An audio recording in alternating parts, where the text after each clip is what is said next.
Right, sir. Respected Chief Guest, Dr. T. Mahapatra, Secretary DARE and DG ICR, co-chairs of the session, Dr. R.S. Paroda, former Secretary DARE and DG ICR and Chairman TAS, and Dr. Mark Smith, DG IMI, distinguished invitees, participants, ladies and gentlemen. Good afternoon to all of you. As you all are aware, water scarcity has become a crucial social, economic, and environmental issue worldwide. Many parts of the world will continue facing severe water shortages due to increased water demand and inefficient water management practices. There is unprecedented depletion of groundwater reservoirs, which is a highly reliable source of multiple sectors. Water scarcity will further increase in future due to combined effects of misuse, ever-increasing water withdrawals, price support for water-guzzling crops, climate change, and an increase in the competing multi-stakeholder water demands.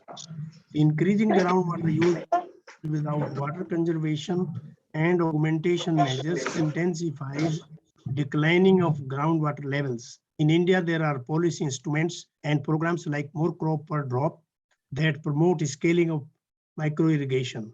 Several studies have reported the advantages of micro-irrigation over traditional irrigation practices. However, there is a school of thought that the use of micro-irrigation is not beneficial as it does not promote groundwater recharge.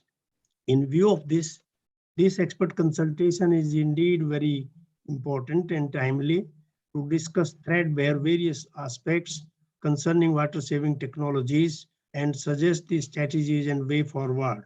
I now request the chair, Dr. Raj Paroda, to kindly conduct the proceedings of the opening session. Dr. Paroda, sir. Thank you, Dr. Bhagmal. Appreciate very much your introducing the topic, and on behalf of all the organizers, I also extend warm welcome. And there is a formal welcome to be extended by our colleague, Deputy Director General, Natural Resource Management from ICR, Dr. S.K. Chaudhary. So I would now invite him to kindly welcome all the participants and also convey his message with regard to importance of this particular webinar. Thank you very much, sir. Most respected Secretary, Department of Agriculture, Research, Education, Government of India, Dr. T. Mahapatra, who is also the Director General of Indian Council of Agricultural Research, Dr.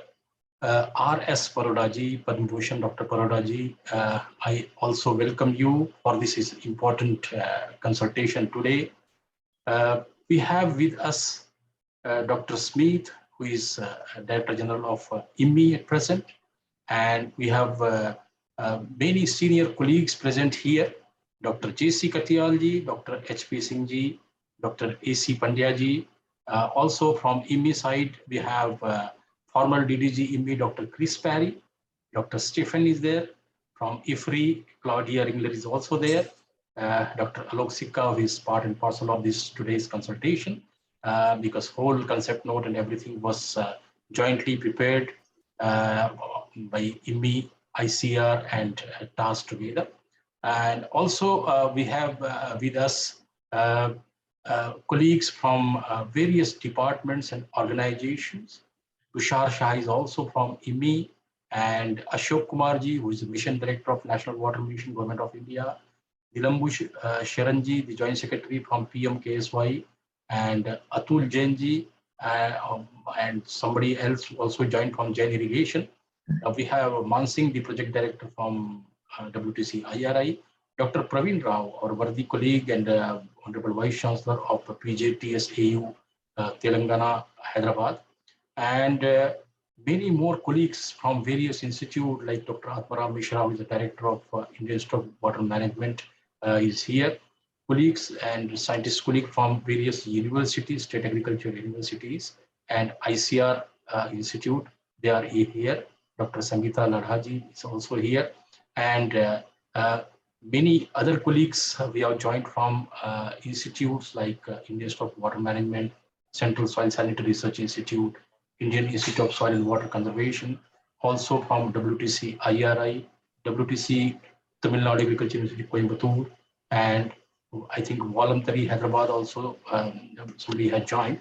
So I welcome you all. Dr. Ashwini Sharma ji also is there with us. So in this today's consultation, I welcome you all. This consultation is very, very important because in one-day deliberation, we'll have ideas from various experts who are working in different facets of water management.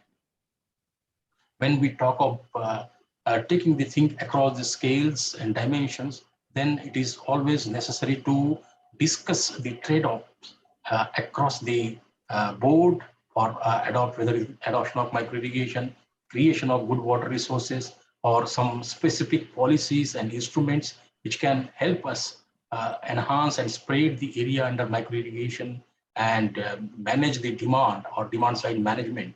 Also exploring and having better understanding to assess real water versus apparent water, what we are talking about nowadays, and also considering all the nitty-gritties to prepare a roadmap for saving of water, which is very, very important for not only for India, not only for South Asia, but for the whole world.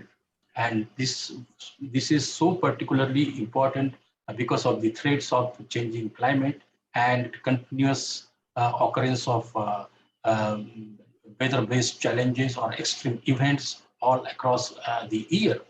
The potential research and development areas for saving of water, energy, and their linkages with the GHG emission, these also needs to be discussed and will emerge as one of the output of today's discussion. I hope so.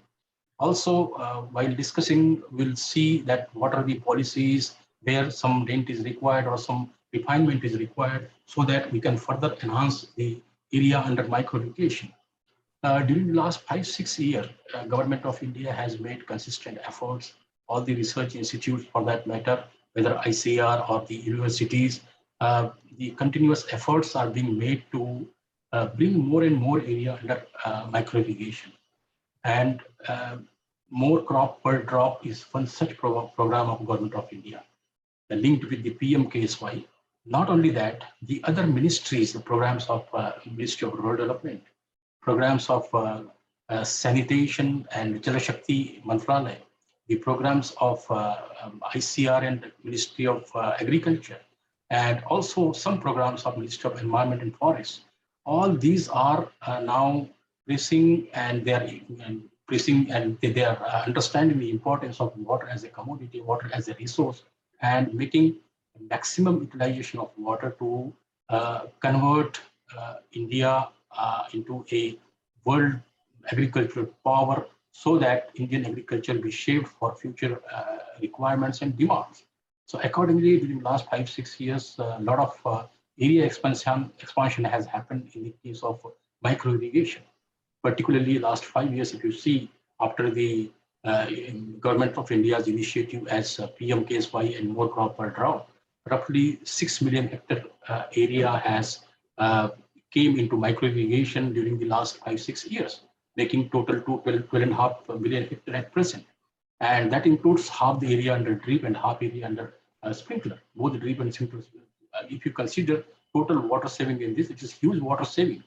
But is it real saving? Can we convert this saving into bringing additional area into irrigation? And also, can we do something so that further, wherever dry spots are there or water scarcity is there or water stress spots are there, we can bring additional area through micro irrigation.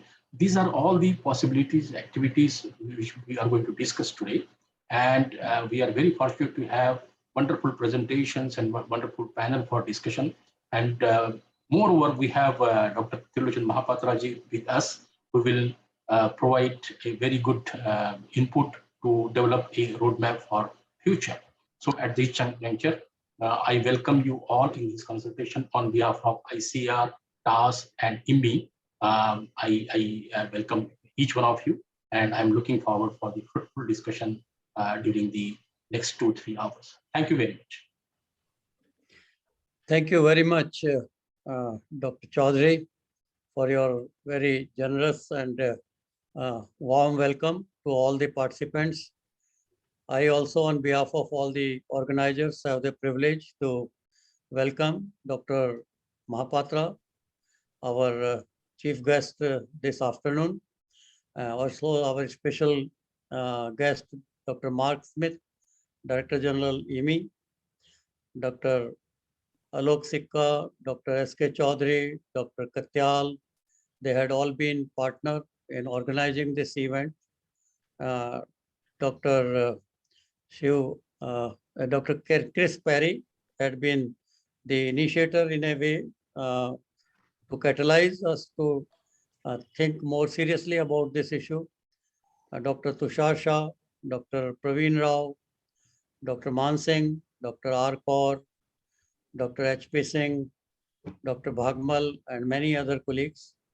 It's really a matter of great privilege for me to see that you all are today participating and deliberating an important subject which relates to promoting efficient irrigation technologies for water saving across scales and sectors.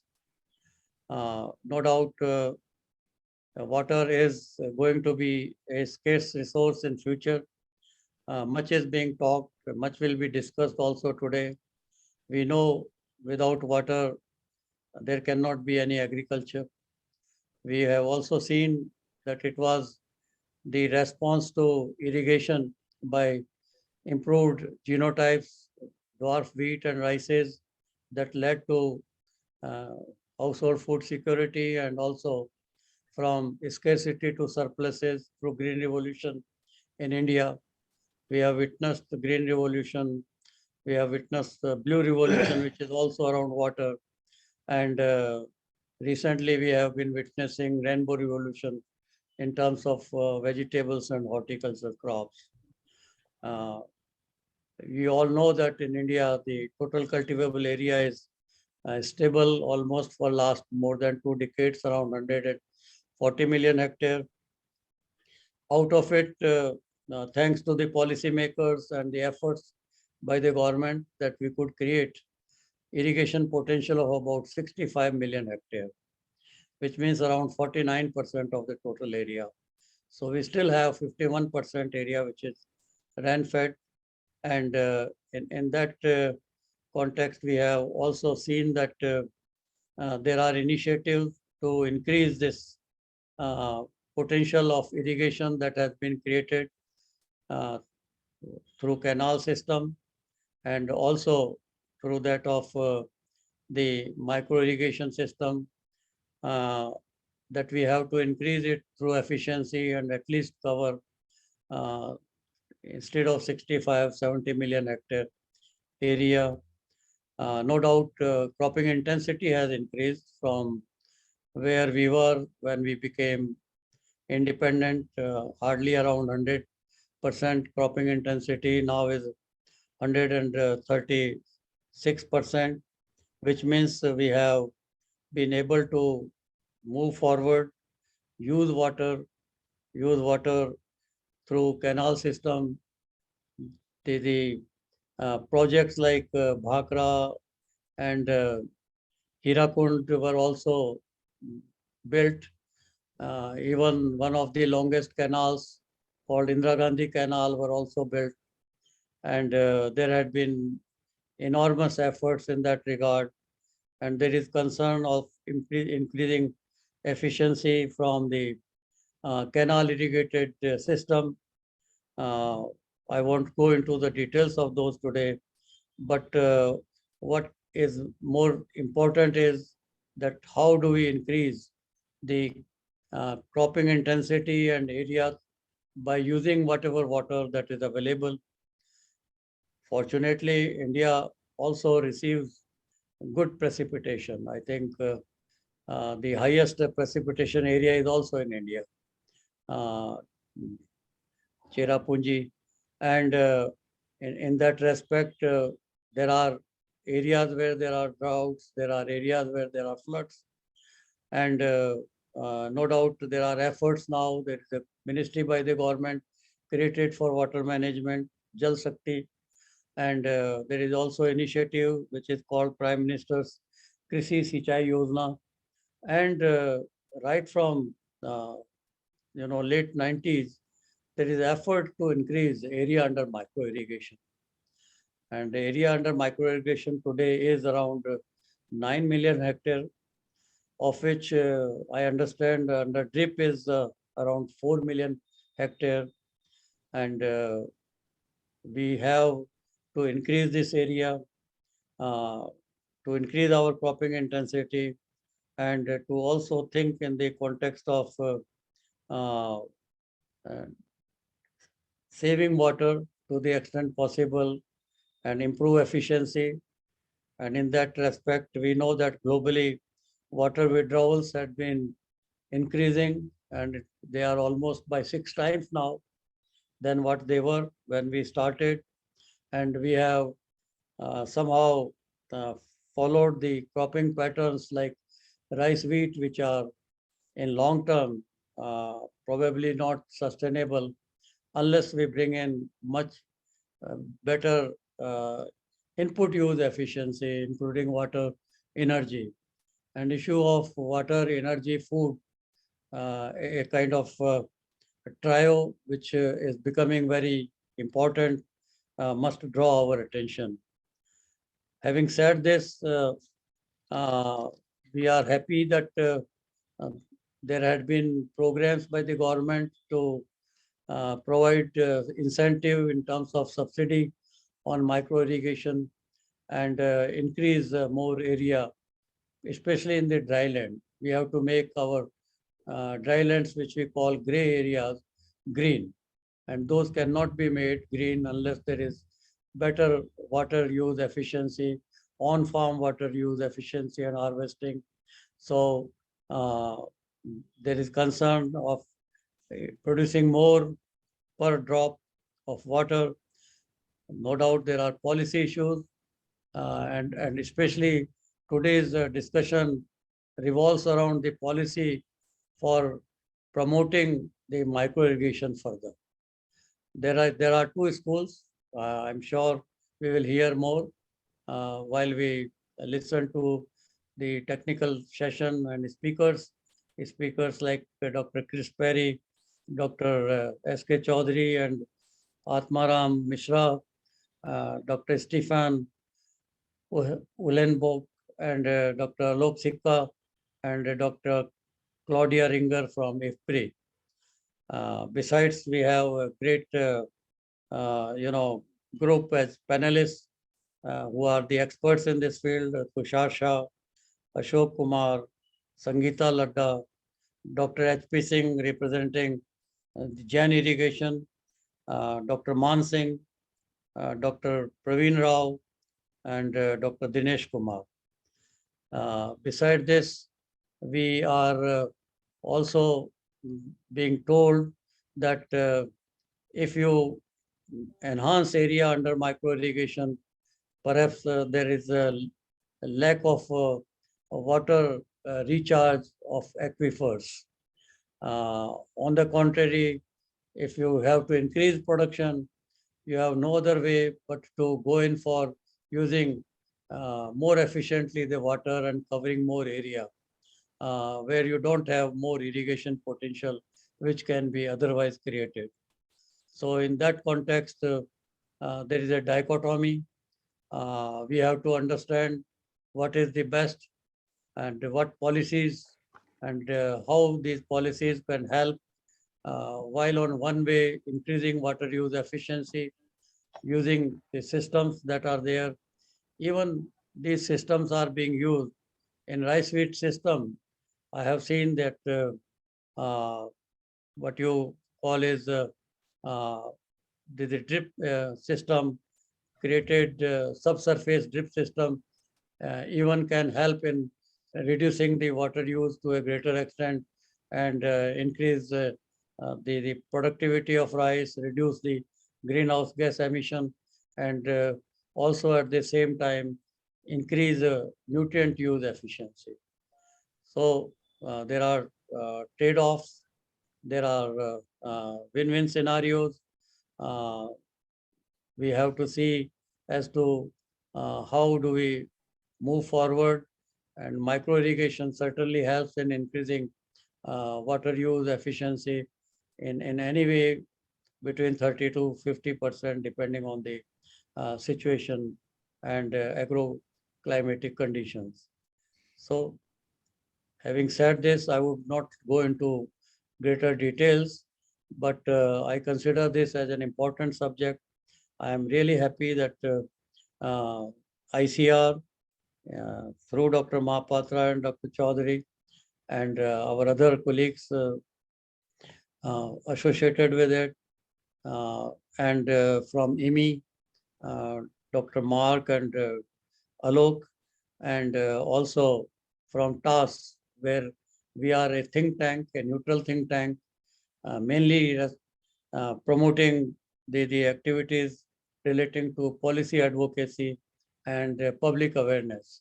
So I think not only the policy reorientation is critical in this area, but also we would require better public awareness, and in that respect, telling farmers to stop flood irrigation and go in for improving water use efficiency is very critical.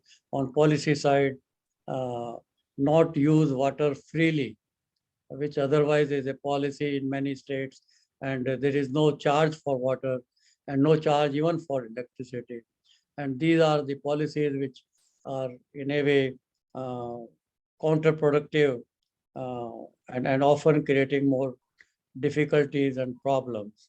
So we have to look at the trade-offs of micro irrigation across scales and geographies, and also look at policies on the use of micro irrigation and a roadmap for saving water and increasing productivity. So the output which we expect from this is potential R&D areas, what more research is required to be done, and what are the development related gaps that need to be addressed, enabling policy options for promoting efficient water management through micro irrigation. And if there are some wrong perceptions to correct the policies, then possibly we should think of mid-course correction. Having said this, I won't take long, and would like to now invite the Director General of IMI, Dr. Mark Smith, to kindly present his special remarks. Thank you so much, Dr. Paroda. Colleagues, ladies and gentlemen, good afternoon. It's a real honor for me to be able to join you today. And I'm really looking forward to hearing from the lineup of really august speakers and panelists that you've just outlined that's been assembled for today's event, to debate a question that is of really critical importance in water management and agricultural water management in particular. And namely, that's, can we successfully use irrigation technologies to save water in agriculture, to even cut water use in agriculture?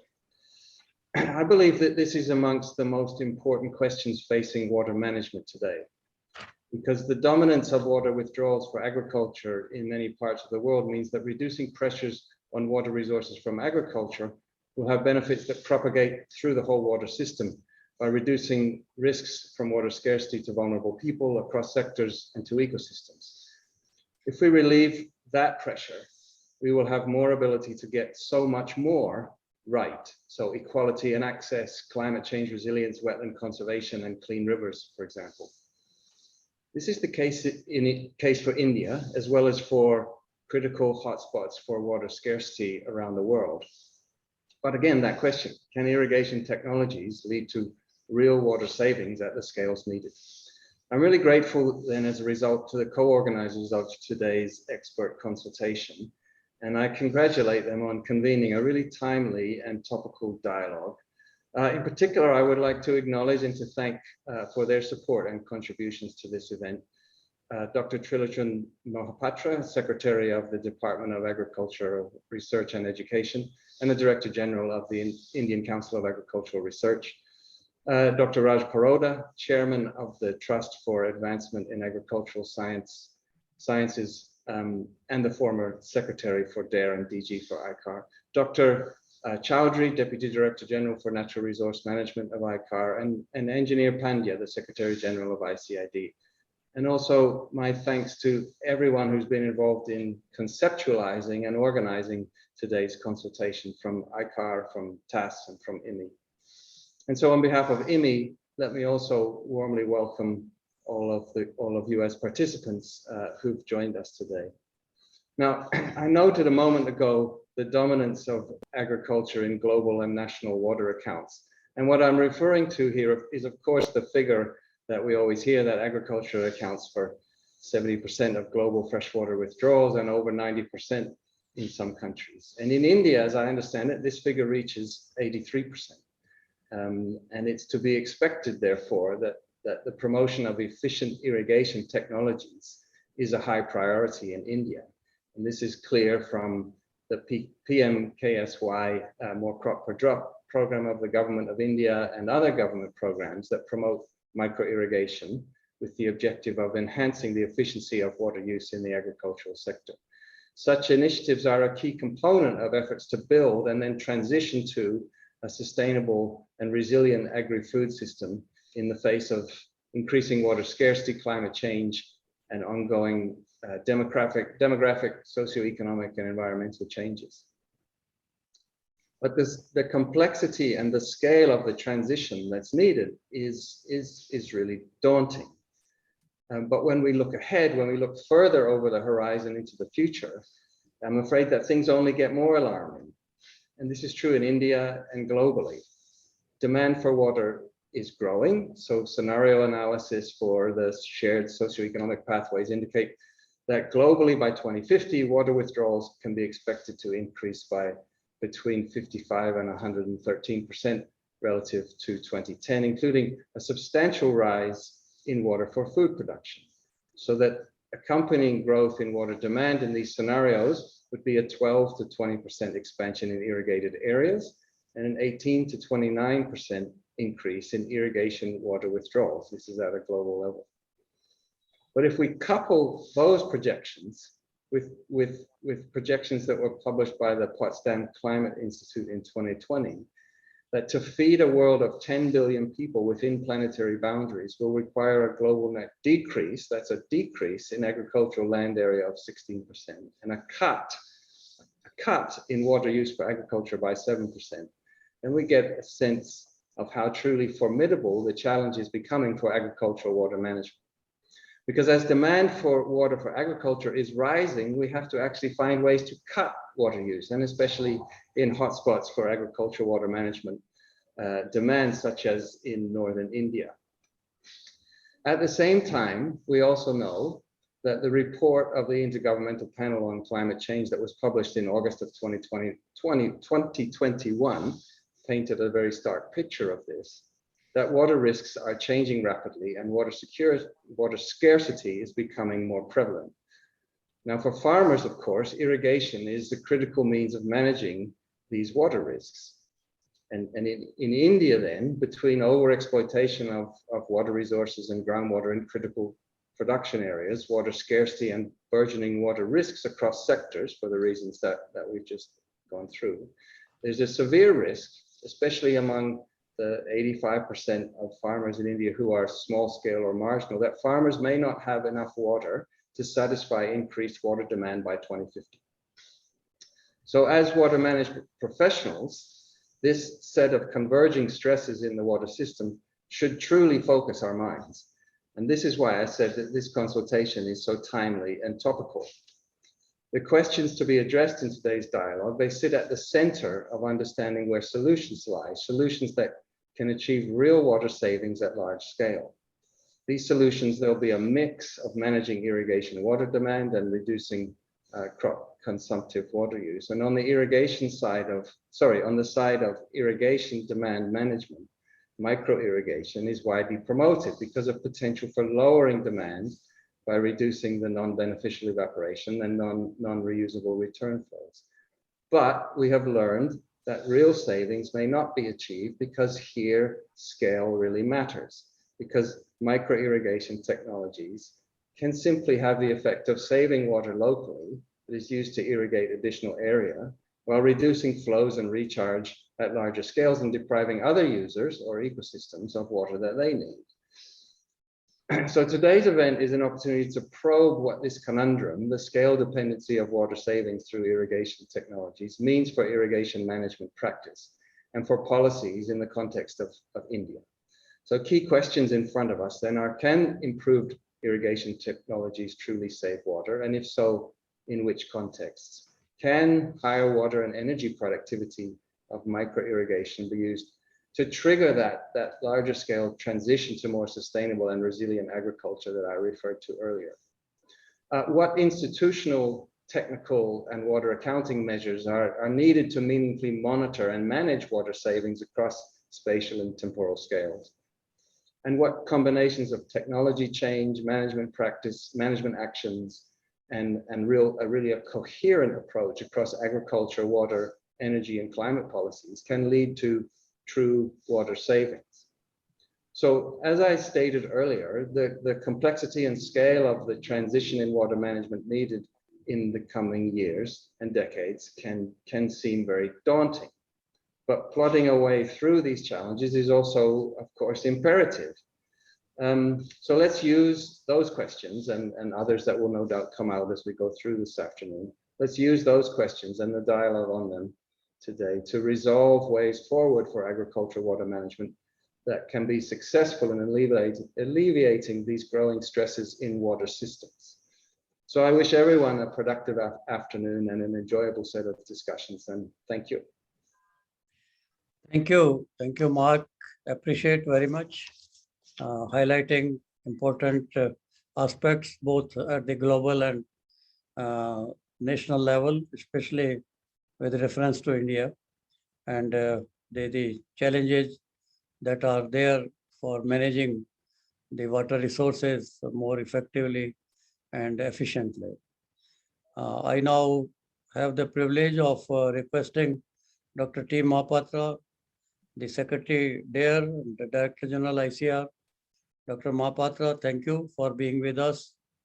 You had always been participating in all these kinds of policy-related deliberations that we have been organizing, and being trustee of tasks, you have yourself been many times identifying these areas for discussion.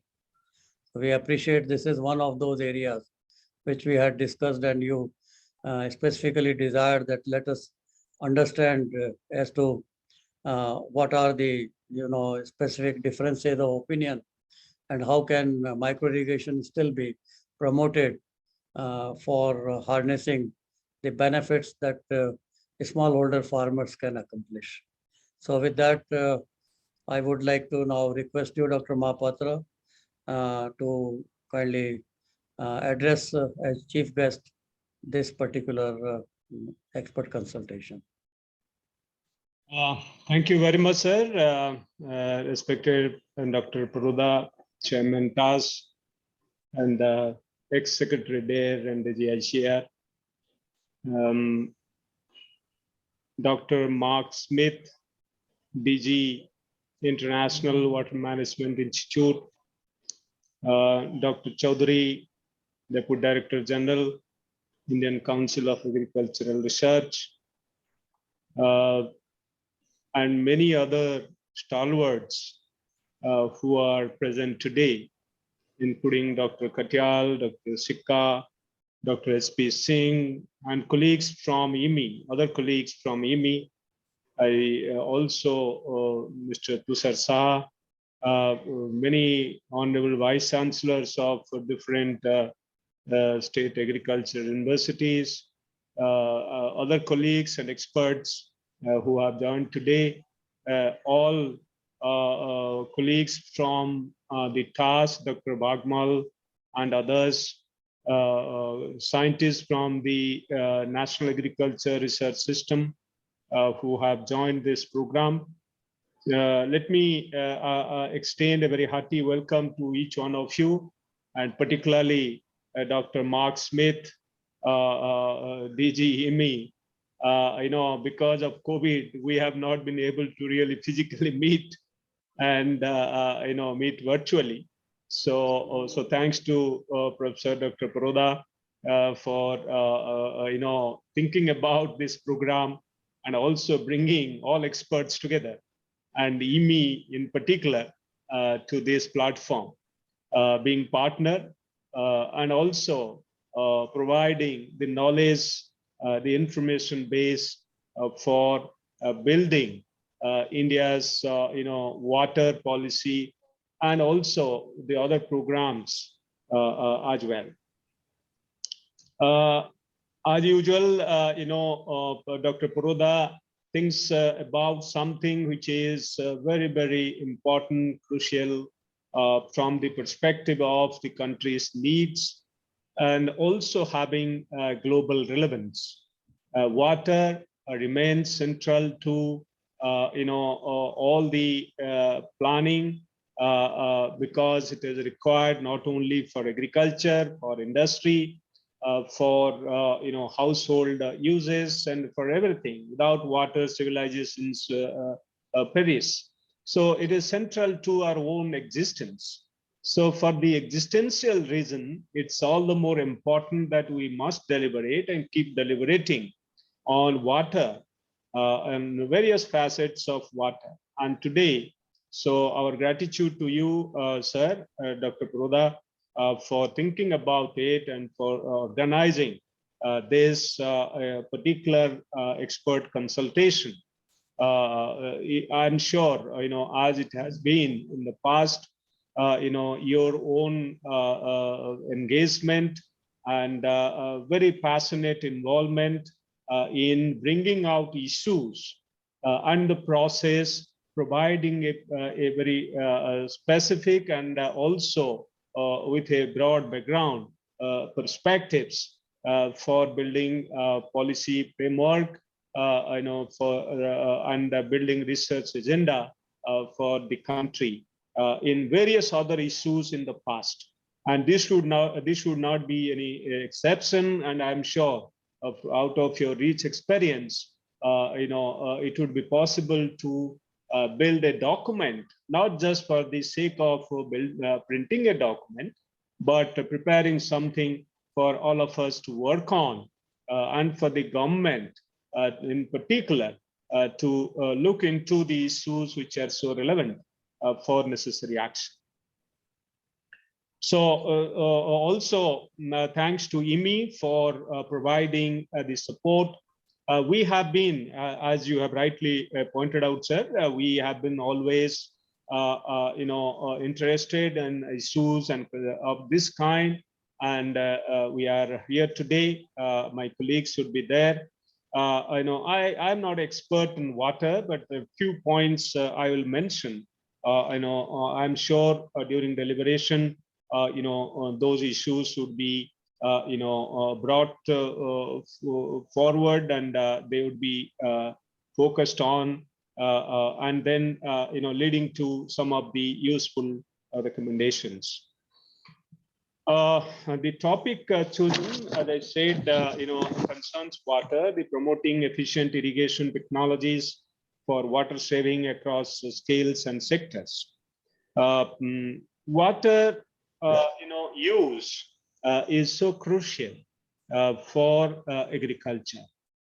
In India, though at the global level, it's said that agriculture consumes agriculture, including animal husbandry, consumes about 70% of the fresh water which are drawn from various sources.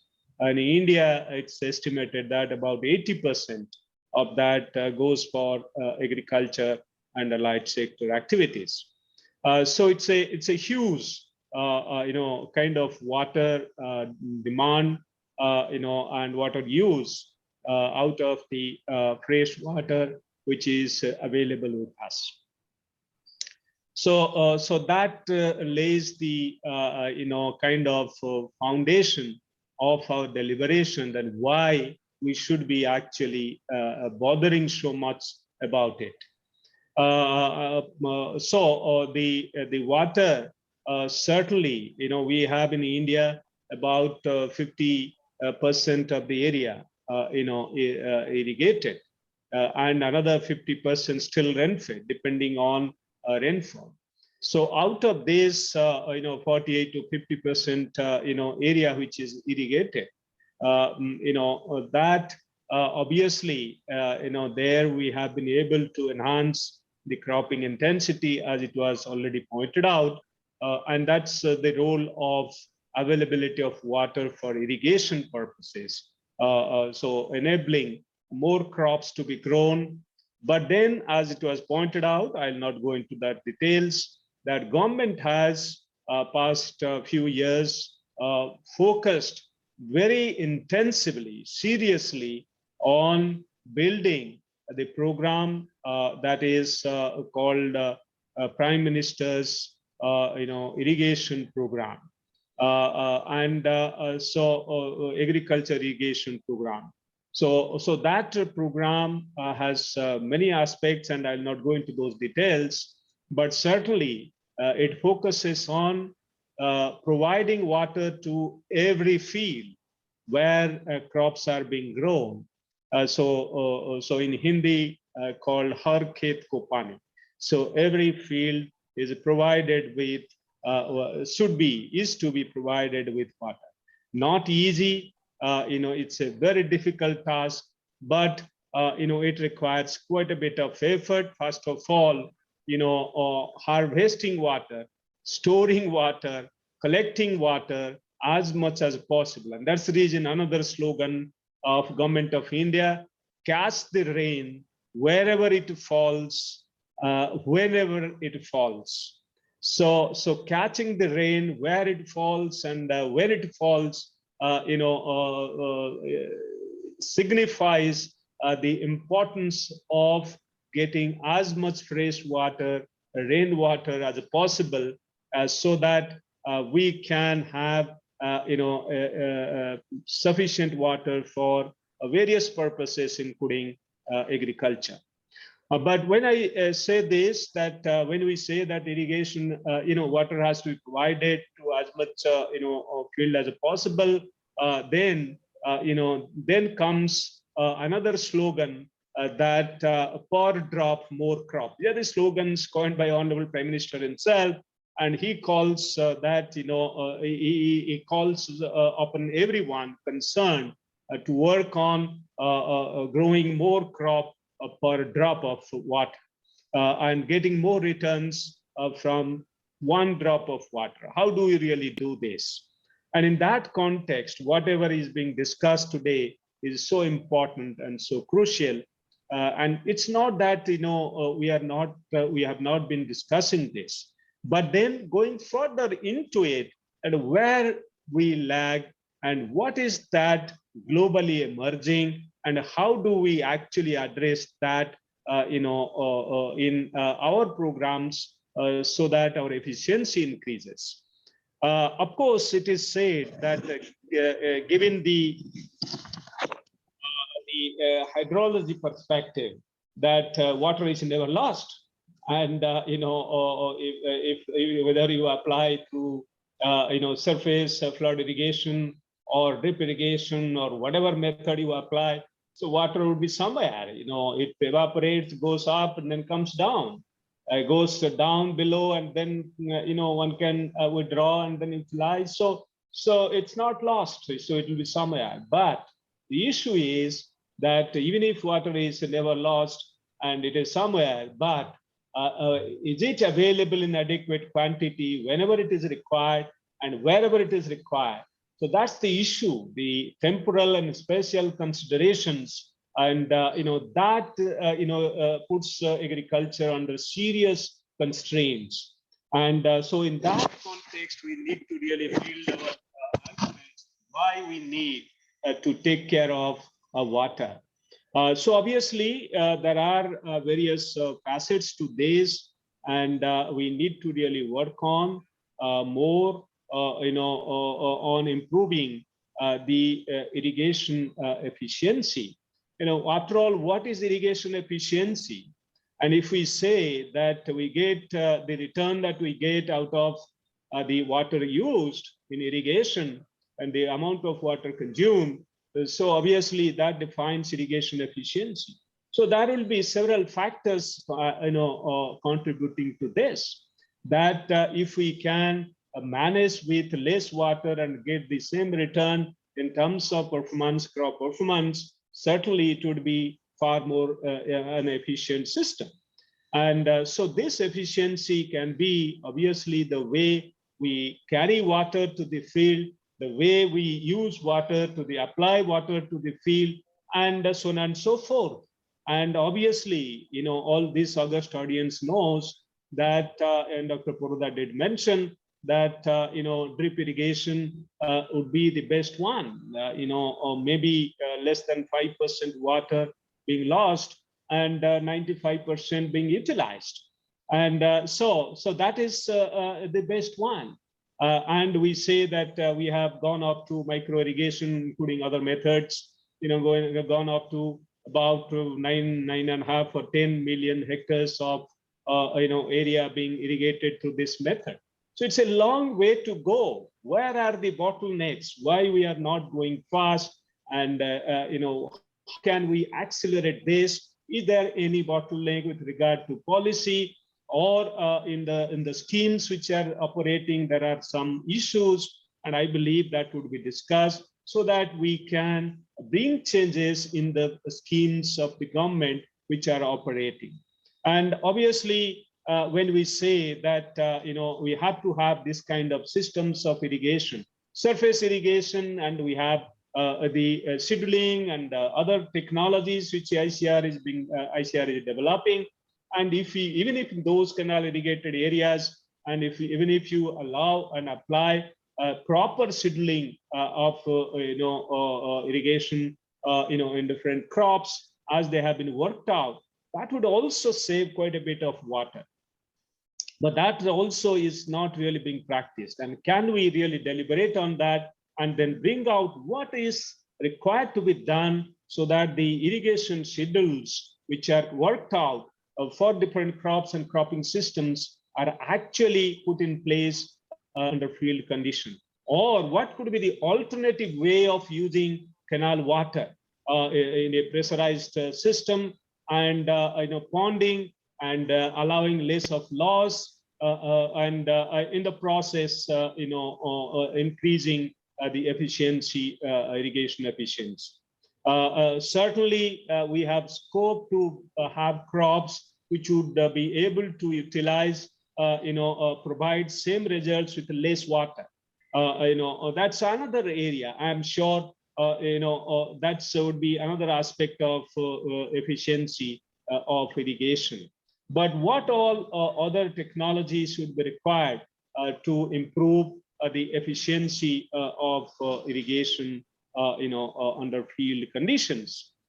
So subsurface, drip, which has been already worked out in many locations, in some crops, at least in India, same case of rice, where water consumption is so high.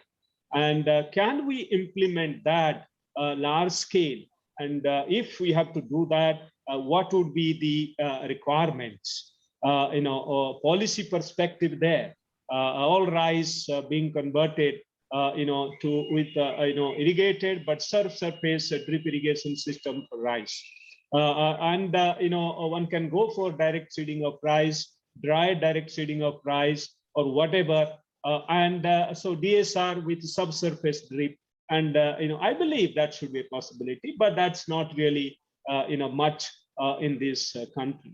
While working on the various aspects of this, on water use, and obviously one need to really look at that. If we go for drip, what happens to the micro environment? If there is a surface irrigation, there will be some evaporation happening, and some kind of micro environment being created. And if it is subsurface drip and only limited water going to the root zone, and what happens to the evaporation loss and escape, and what happens to the micro environment, and whether all crops are appropriate and what need to be really done with regard to modifications, with regard to amount of water use. And when we talk of subsurface drip, but there is a problem of clogging, very frequent ones, and cleaning required, and so on and so forth. So the technology, as they are evolving, can they really help us? And to what extent they can help us? And I believe the experts should be able to provide, a more, deeper insight into all this. And only these are the issues which I learned by discussing with my colleagues. And that's what, I see faced. But at the same time, that if we say that irrigation scheduling and all that we need to really follow, then in the direct seeded situation, the mulching is also another which saves a lot of water, and the subsequent crops can benefit, and the conservation agriculture practices, to what extent we can promote, and which soil system drip would work better, and where it should be most appropriate. So efficient irrigation technology, the drip, for instance, or the sprinkler, and where, in which crop and which situation we can it had to be worked out to a great extent, but there should be more clarity on this based on deliberation. So the technology perspective to have greater, irrigation efficiency is required. And if there is a need for, genetic manipulation for greater efficiency from the plant side, that is also another aspect. And if there is a requirement of some cover crops in other seasons, that's also another aspect to really talk about. But the technology for efficient irrigation, needs, very, very, it's a complex area, and certainly, it requires brilliant minds like all the experts today to provide us, solutions. Without going further, I would like to stop here, and I'm sure you would, help us out to move forward. So with these words, I wish that this program would be a grand success. And once again, I thank all of you for coming over, rather for joining this, digital, method of communication. And thanks to, once again, profuse thanks to Dr. Paroda for giving us this opportunity. So thanks to all of you. So I stop here. Thank you, Dr. Mahapatra, for comprehensively addressing various important issues, especially related to policy aspects of water use and improving its efficiency, and how to increase yet the productivity. Your various dimensions that you have addressed will be deliberated and taken note of, and I'm sure will get considered for drafting the way forward. So at this stage, I would like to say we are grateful that you could be with us. Your presence speaks a lot. In fact, the implementation of whatever way forward will have to be through ICR. And with your assurance and commitment, along with that of Dr. Chaudhary, I do hope that we are not only discussing, but we are going to have an action plan for implementation, and possibly see as to what kind of policy interventions necessary at this stage, because every policymaker is asking, how can you reduce use of water in agriculture? And how can you diversify cropping systems that are otherwise needing more of water? And how to improve the efficiency? So there are issues certainly of great relevance to us. And I would like to, therefore, on behalf of all participants, thank you profoundly. There are 81 participants. It itself speaks, the kind of interest and the support that we have for deliberating this subject. So with this, I thank you. Maybe you have other engagements, but Yes, if sir. you could be with us, you will be welcome. Otherwise, we'll brief you later. Sir. And I do presume Dr. Mark Smith also would be with us for some more time. And now we have the next technical session, for which I would like to request, is Dr. A.B. Pandya? Yeah, he's there. with Yeah, us? he's there. He's there. Okay, Dr. Pandya and Dr. Katyal, these are two, again, senior experts. Dr. Pandya is the Secretary General of ICID, and Dr. Katyal is the former Deputy Director General ICR and had been very actively working with TAS as a resource person for organizing not only this, but many other expert consultations relating to good agronomic practices. So I request now both Dr. Pandya and Dr. Katyal to chair the next session on thematic presentations, where we have 4 important technical presentations, after which we will have the panel discussion, and other participants would also have chance to discuss under general discussion. So I hand over to you, Dr. Pandya and Dr. Katyal. Yeah, thank you, Dr. Paroda, for the opportunity to be here and part of this August and very learned gathering. It's a very important topic that we need to work on collectively, because as Dr. Mahapatra has pointed out, and it's a kind of a universal truth that we are witnessing, that the more than 70% of the available water is employed for the agriculture and for the production. Whereas with the changes in the society and with the changes in the economy, the demands from other sectors is also growing fast. For a country which is endowed with a very uneven distribution of water in respect of India, the conflict between various sectors and agriculture become quite severe.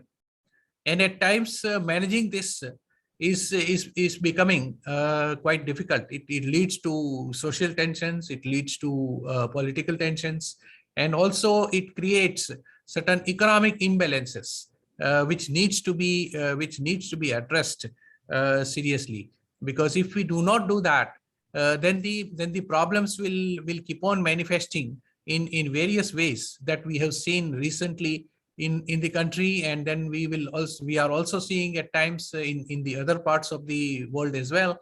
And that is where the issue of efficient irrigation technologies really come in.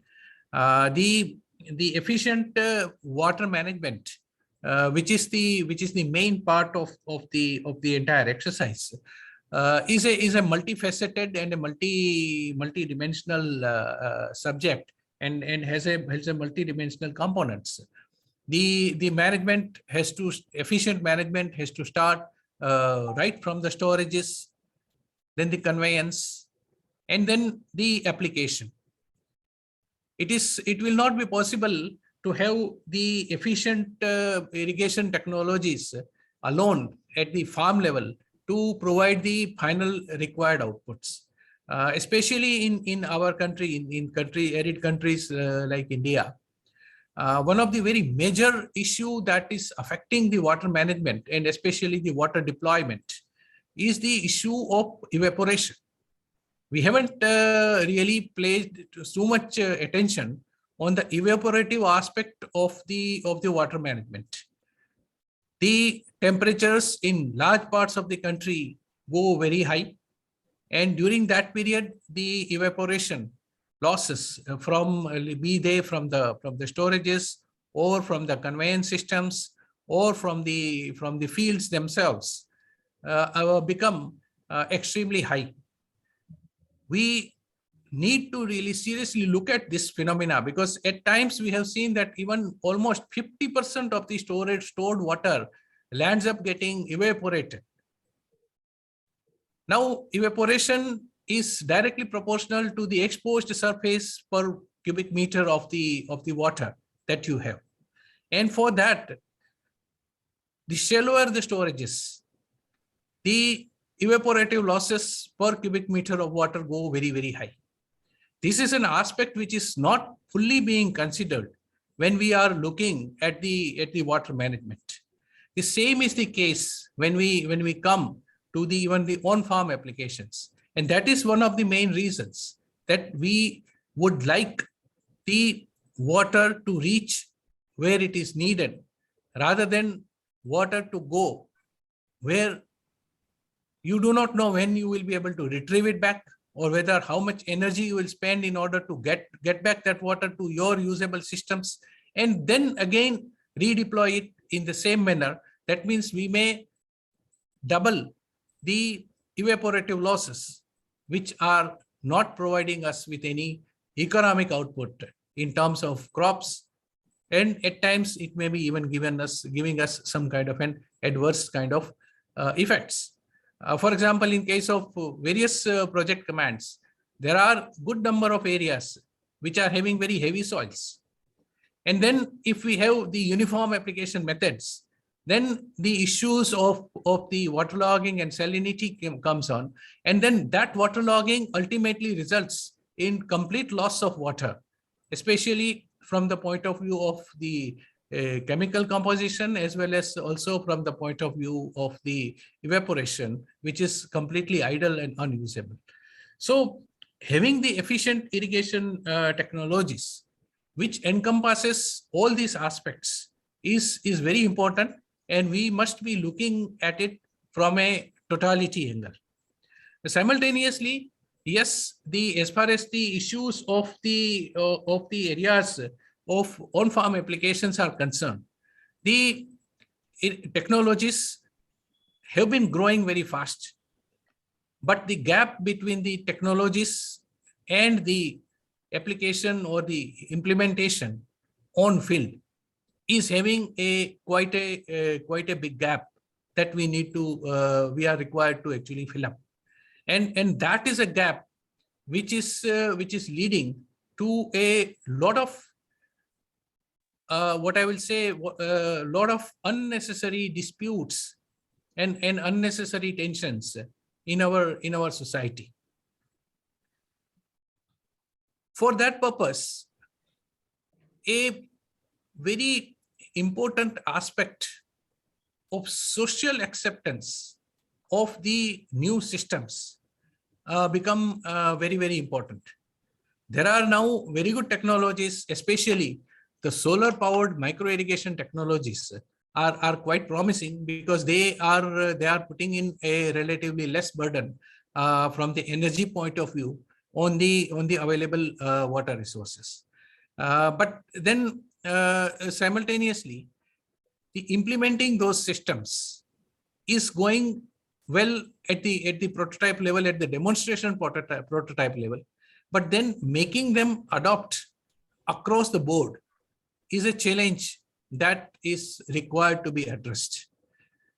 At present, we are having a number of schemes which are largely government promoted. In fact, that is also a logical case, because the fact is that the entire water resources in the country are basically governed and managed by the government as a sole arbiter. So the government tries to implement these schemes is some kind of an externality, and that externality basically provides a kind of a vision of extreme subsidy dependence. Unless everything is paid for, I will not go for it, because that is something which I do not need it. And for that, we need to really look at how we are providing water. There can be some amount of difficult decisions that may be required, but then this is something that is required to be really looked at, that how the society should adopt this as a default measure, we have got good successes in the water short areas because those areas anyway the water was not available. But then the real water rich areas of our northern plains are very resistant to providing and implementing these technologies. And there it is necessary that the appropriate means of bringing the society in are very much required in order to have the implementation of efficient irrigation technologies in and making a provision and making a effect on our overall water resources availability for agriculture as well as for the rest of the societies, rest of the areas of our consumption. So these sessions will definitely provide us with the more light, but I thought that maybe these areas also we will be able to discuss in the future. Now, Dr. Katyal is my co-chair, and I would request him to provide the remarks, and then possibly if you can also conduct the session. We have got very eminent presenters in respect of all the four technical presentations. Dr. Chris Perry is there and the others are there. And I would be very happy to listen to all of them. After that, we will go for the panel discussions as Dr. Paroda said. So Dr. Katyal, please. Dr. Katyal, you're muted. Kindly Unmute, please. I am okay now. Yeah. Thank you very much. I suppose we have quite constrained as far as time is concerned. So I would suggest that we straight away go for the session.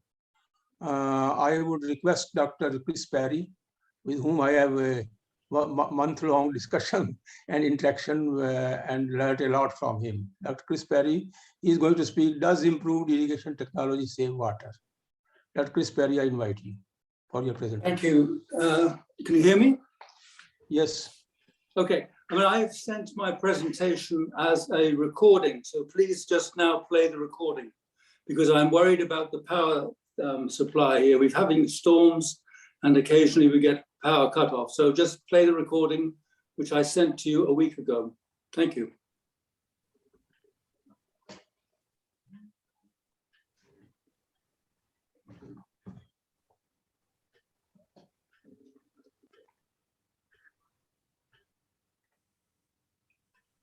There seems to be no sound.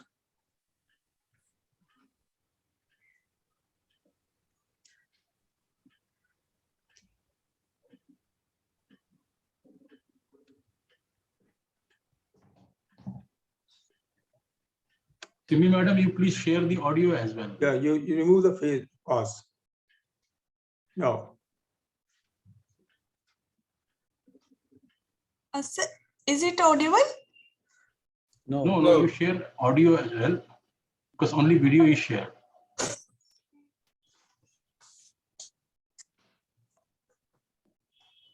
Timmy, please run the audio also.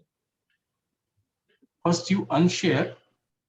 In share button, you will find that advanced sharing options.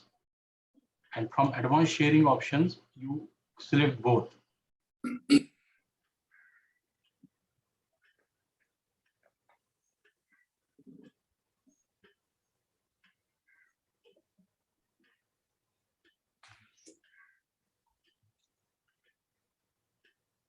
Use and farmers' livelihoods, food security, and particularly for the environment.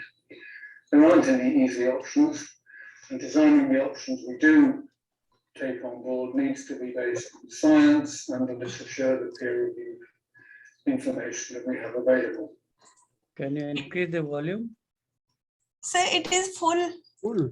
Yesterday we tested, it was sound quite okay, but today is not some problem.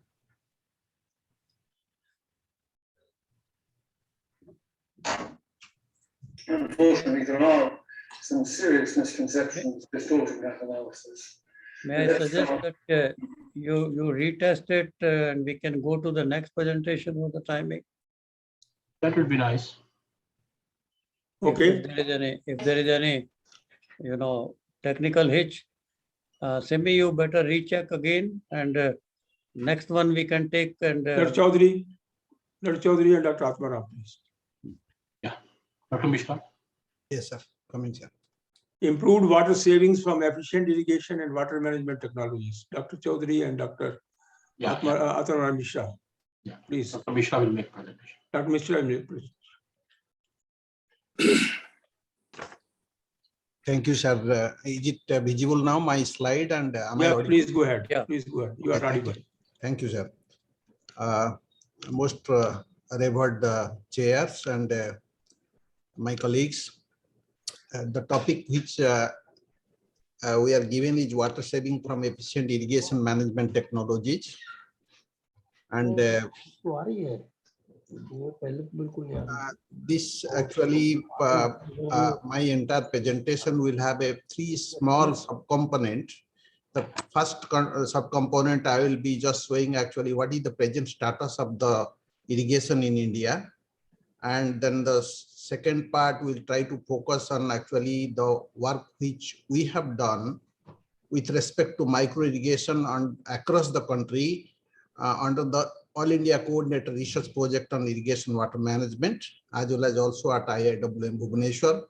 And then the third aspect for which is the crux of this entire consultation meeting, actually what will happen if we bring more and more area under micro irrigation, how the different components of the hydrological cycle will change. Primarily the groundwater recharge component and how much additional area we can bring under irrigation when we save some certain amount of water using this micro irrigation technique. So to begin with, sir, this is about the irrigation scenario of our country.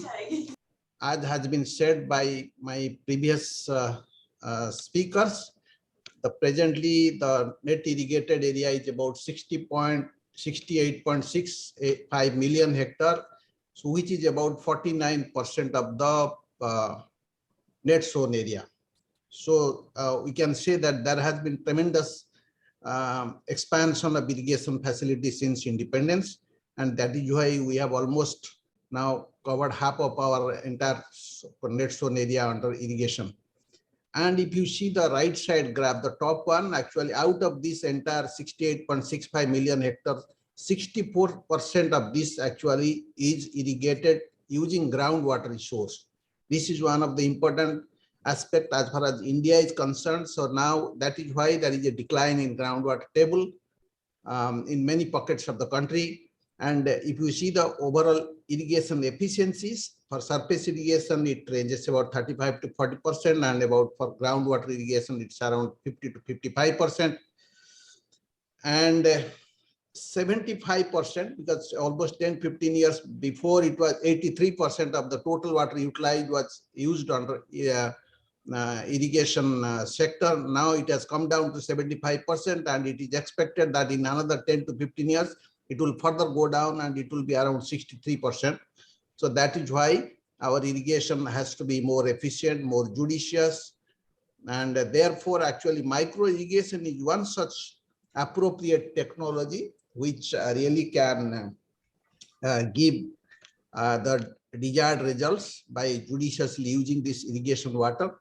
And presently, the micro irrigation area under micro irrigation in our country has risen to 12.54 million hectare, of which 5.9 million hectare is under drip and 6.5 million hectare is under sprinkler irrigation. Now, there has been actually regional and state level disparities as far as this micro irrigation adoption is concerned, which is very much evident from both the right side graphs.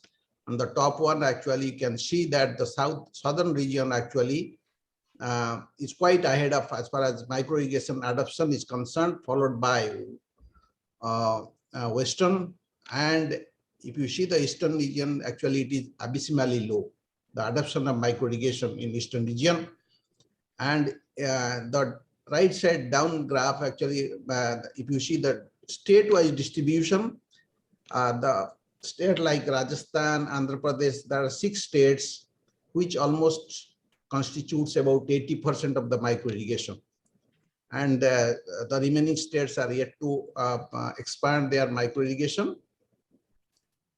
And there are several researchers and agencies who have estimated that what should be the potential under micro irrigation, potential area under micro irrigation. And one such is Narayan Murthy in 2006, who have estimated that the potential under micro irrigation is 72.02 million hectare, and Raman in 2010 estimated as 42.24 million hectare. But both of them, if you see the Uttar Pradesh, which is again one of the biggest state, actually they are actually it covers, the potential is about 1/4 of the total potential of the entire country under micro irrigation. Then in ICR, NIAP also, New Delhi, they have also estimated the potential under micro irrigation for the entire country in the very recently, and it worked out about 72.17 million hectares. So we used this value for finding out actually what is the gap right now. The right side gap actually tells about what is the present gap between the potential and the actual. So there are states like Uttar Pradesh, Rajasthan, Punjab and Madhya Pradesh where there is a sizable gap exists, and the state and central governments should try to create the enabling environment so that these states can minimize the gap between the potential and the actual. Now coming to the studies which have been done under All India Coordinated Research Project under micro irrigation, we have standardized the irrigation scheduling for almost about 40 crops. And here I am not showing the irrigation scheduling, but what I am trying to show is actually how much is the yield increase, how much is the water saving, and how much is the increase in income. This is for the drip irrigation system for different crops. And the yield increase is to the tune of 109%. And the water saving is from 8.3 to 73%. And then income increase is up to the extent of 59%. So here actually we have for our future calculation and the part 3, where I have made some simple calculation to solve try to impress upon the crux of the today's discussion. I have used 45% is the water saving under drip irrigation system. Now this is again under sprinkler irrigation system. We have standardized the irrigation scheduling for 16 crops, and here under sprinkler irrigation there are about 1.5 to 57% yield increase. Then water saving from 11.1 to 50%, and the income is up to 53% income increase in income. And for our purpose of calculation, we have considered the water saving under sprinkler irrigation as on an average as 25%. Also, there are rain guns which have also been tried in different farmers' field, but this particular one I am showing which has been tried in Tamil Nadu under the tail end of the Periyar Bhaigai river, where there was shortage of water as well as also shortage of water in the system tanks. And here also yield increase of almost about 29% and water saving of 23% has been also noted under rain gun system. The performance of the sensor-based automated micro irrigation system for the crop banana also has been tried at our institute in Bhubaneswar, and we observed that the sensor-based automatic drip irrigation could save 20% of water and enhances yield by 15% compared to the manual drip irrigated banana. And growth-specific drip irrigation schedule saved about 25% of the fertilizer in comparison to the normal fertigation in case of banana. And then again, with respect to by changing the plant geometry by going for 2 by 2 meter plants in one pit and with a 50% wetting volume, we could save 30% of the water in comparison to with the normal planting. So this is one of the study which we had at our institute. Then also similar kind of study was taken up in IGK with Chhattisgarh under AICR irrigation water management, where cabbage and okra have been tried. And here also in case of cabbage, 18.96% of water saving was recorded. And in case of okra, 39.5% water saving was recorded in comparison to the manual operated drip. Also in case of Udaipur, Rajasthan also, this sensor was also tried, sensor based drip irrigation. There also water saving of 55% was observed, with yield and water use efficiency enhancement by 113% and 377% in comparison to drip irrigated, manual drip irrigated okra. Now coming to the actually the entire crux of this particular consultation meeting, actually we all know that when we used micro irrigation, actually it helps in saving water. But then, as has been said, then there is also a school of thought that it reduces the groundwater recharge. Therefore, actually, we have made a simple calculation. It's a very gross calculation, but it will give us the idea and the trend actually how it goes when we increase the area under micro irrigation and reach to the potential, and then how much area, additional area we can bring by saving the water, and how much is the yield, the reduction in the groundwater recharge. So if you see country, our entire the gross irrigated area is about 98 million hectares. Leaving aside paddy, the top two where I have put the red color, all other crops we have decided that we can put under micro irrigation. Reason being, if you leave aside paddy, it works out to be about only 71.18 hectare, which matches with the potential area of the other researcher and agencies, which they have like Narayan Murthy and ICR, NIAP. They have almost estimated that 72 million hectare can be put under micro irrigation. And if you leave across, if you leave aside paddy both in Kharif and Rabi, then it works out to be 71.18 million hectare. So we thought that this is the potential area. Now slowly, if we increase the area, here another thing actually here we have put that for the closely spaced crop, we have gone for sprinkler, and for widely spaced crop, we have gone for drip. And we have considered 4 scenarios, 25% of the potential area bringing under micro irrigation, 50% of the potential area bringing under micro irrigation, then 75% of the area bringing under micro irrigation, and finally the entire potential area bringing under micro irrigation. So when you say that 100% of the area, potential area which can be covered under micro irrigation, then it works out to be 71.18 million hectare. Rice is not included here. We have not considered rice at the moment to be put under micro irrigation. The reason being, we have under AICRP as well as also at IIWM, we have tried drip with rice, even though there is a lot of saving of water, but then there is no yield enhancement. So that is why your presentation time is over. Okay, sir, another 2 slides, sir. Okay, so sir, surface irrigation, how much is the water requirement and how much is the water saving under different scenarios? So this is the bottom row shows actually how much is the water saving. So when we bring 100% of area under micro irrigation, we could save 122 billion cubic meter of water.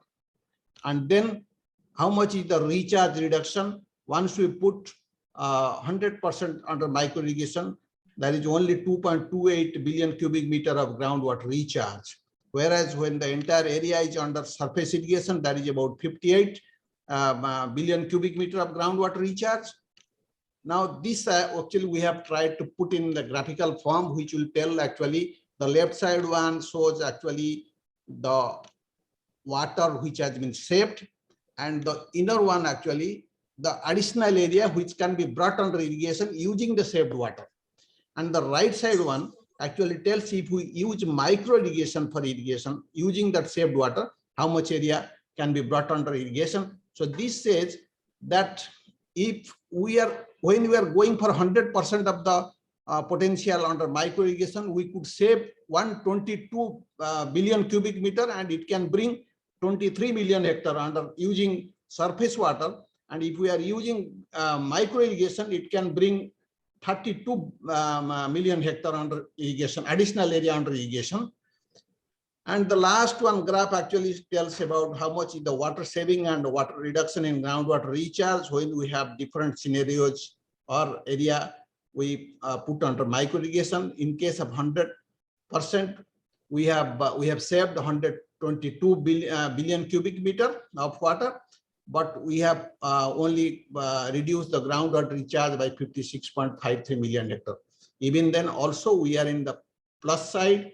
So I would like to now sum up. Actually, I have told everything I need not to say, but one concluding points I would like to make, that in the present context in our country, we are using 64% of the area, irrigated area, using groundwater resource, and there is a decline in groundwater because of the overexploitation. So if you want to arrest this decline, then probably we need to find out the ways and means so that each drop of groundwater which comes out of or which is exploited should be used using the micro irrigation. With this, actually, I stop here. Thank you very much. Thank you. Thank you very much, Dr. Mishra, for an excellent presentation. Is Dr. Bhagmal, is Dr. Perry's presentation ready? After the next presentation. After the next presentation, okay. Next presentation is integrated thinking across scales for optimizing water use and saving in agri-food systems. Dr. Stephen Ollenberg and Dr. Sikka. Is Dr. Sikka making presentation or Dr. Ollenberg? No, Stefan will make presentation. Dr. Stephen will make. Yes. Okay, thank you. Dr. Stephen, please.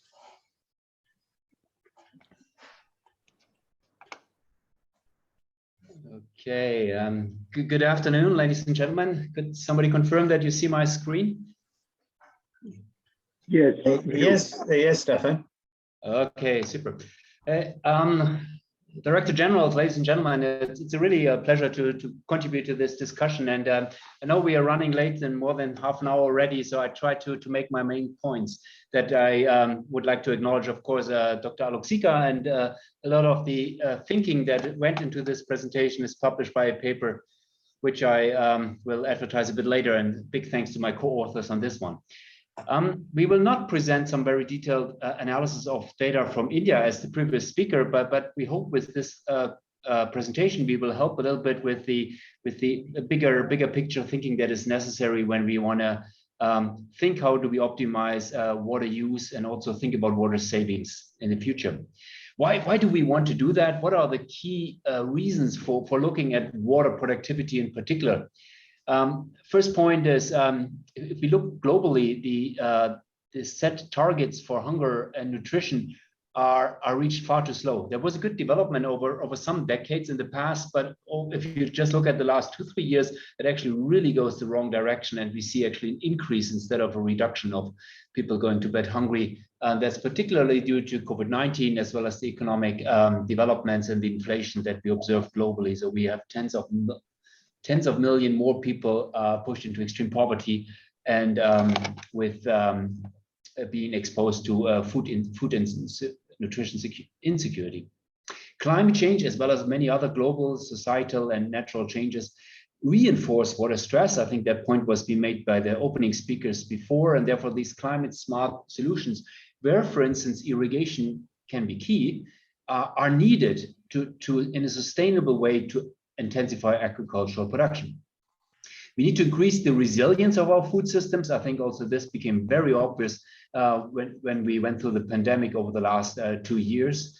And therefore we need to, water productivity can be one entry point into that. The fourth point we wanted to make here is that water scarcity, as in the northwestern part of India, as it was illustrated by previous speakers, is severe. The demand for water and the competition for water resources is also increasing, and therefore water productivity increases through biophysical, technical, or socioeconomic measures.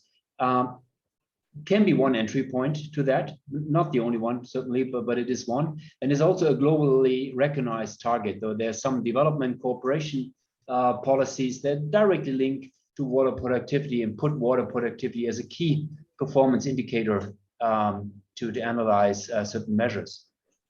But water productivity increases can have multiple reasons or multiple objectives. Saving water resources for other users, including the environment, is one of them, but it could also be many other objectives, for instance, increasing the livelihoods of particularly marginalized farmers. So there's many different perspectives to that, as well as trade-offs to which we will come in a few minutes. Last point, if you look at the literature related to water productivity or water use efficiency, it's a bit worrisome how inconsistent still the terminology is used. And often if you look at different multidisciplinary journals or papers, you can see quite some ambiguous use of the terminology, and also some miscommunications as well as misconceptions around these terms. One more point as a general introduction is that if we want to really increase water productivity, it needs a whole system approach. Very often the focus is towards increasing water productivity in the food production part, but we shouldn't forget, and I'm sure this audience is very well aware of that water productivity gains can be made throughout the whole food chain, from pre-production up to loss and disposal of waste. So it's not only a question of looking at the production part, but we really have to look at the whole food system chain to optimize the water that goes into the food system. Water productivity, it refers to the net benefits from crop production, but as well as forestry, fishery, livestock, or mixed agricultural systems to the amount of water that is actually used to produce. So it's a simple equation where we look at the net benefits produced per volume of water. So more crop per drop is on the left-hand side, what some people call the physical water productivity, but there's also economic water productivity if you look at the economic gains from such activities, or as well as a number of other water productivity parameters that you can find in literature, for instance, focusing on livestock or differentiating between rain-fed versus irrigated agriculture. And I think we just need to be very, very clear when we talk about water productivity, what we actually mean, where policy measures can help for specific elements of that water productivity or system productivity. That we need to be just very carefully. Look at this very carefully.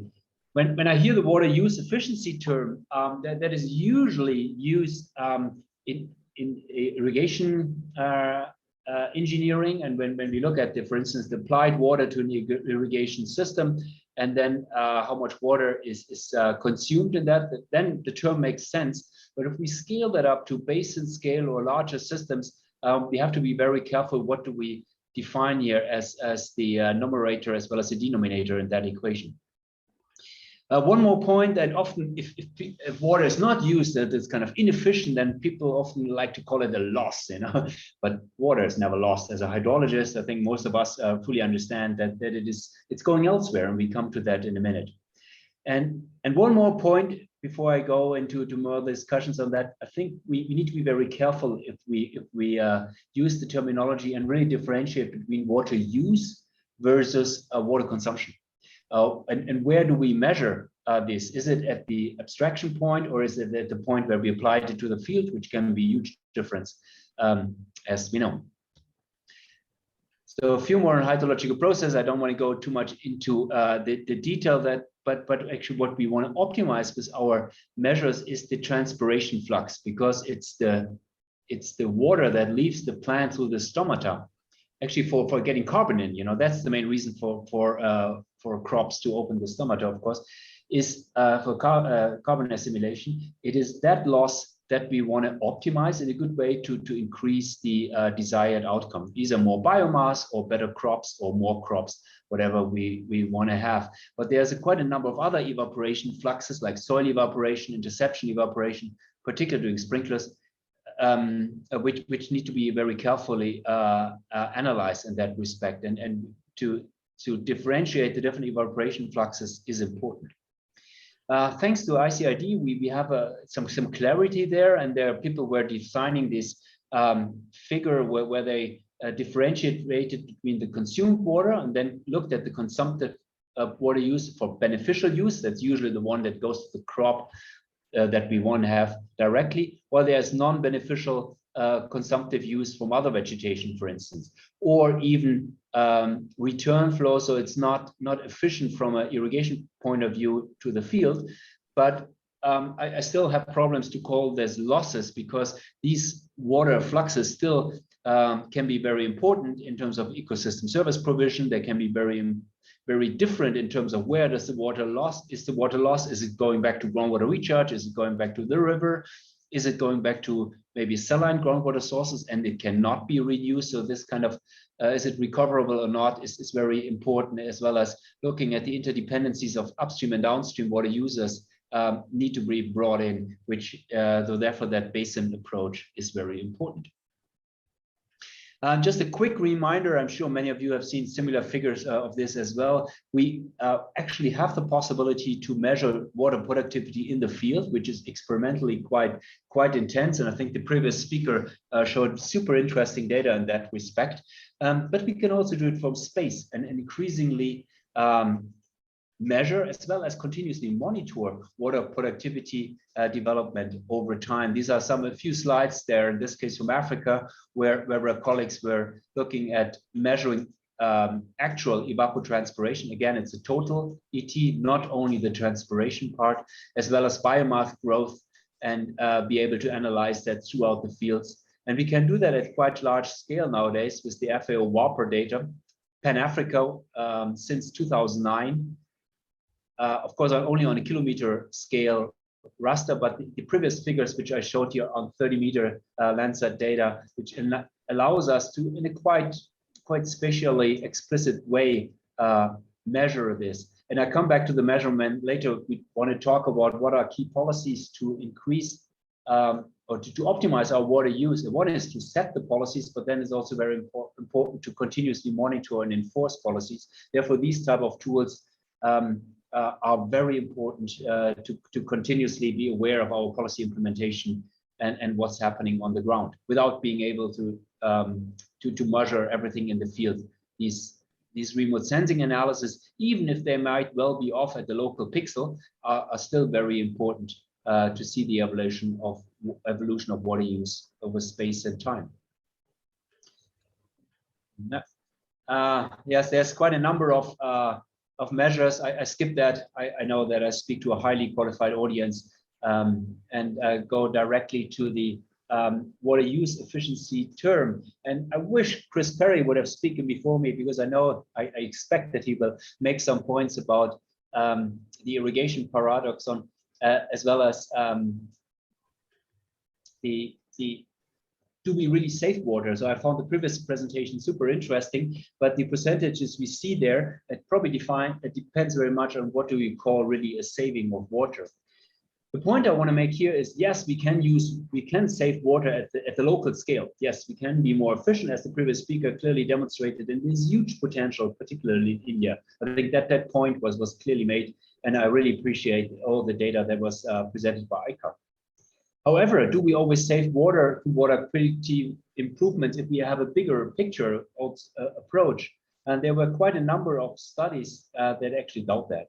It is actually even shown that without the consideration of the local context, some well-intended interventions to save water often result in unintended consequences. That means that we not necessarily really conserve water resources, but that we actually use the same amount of water as before by either increasing the cropping intensity or expanding irrigation, or do other things with the water, or even use more water. And a number of global studies demonstrated that there's quite some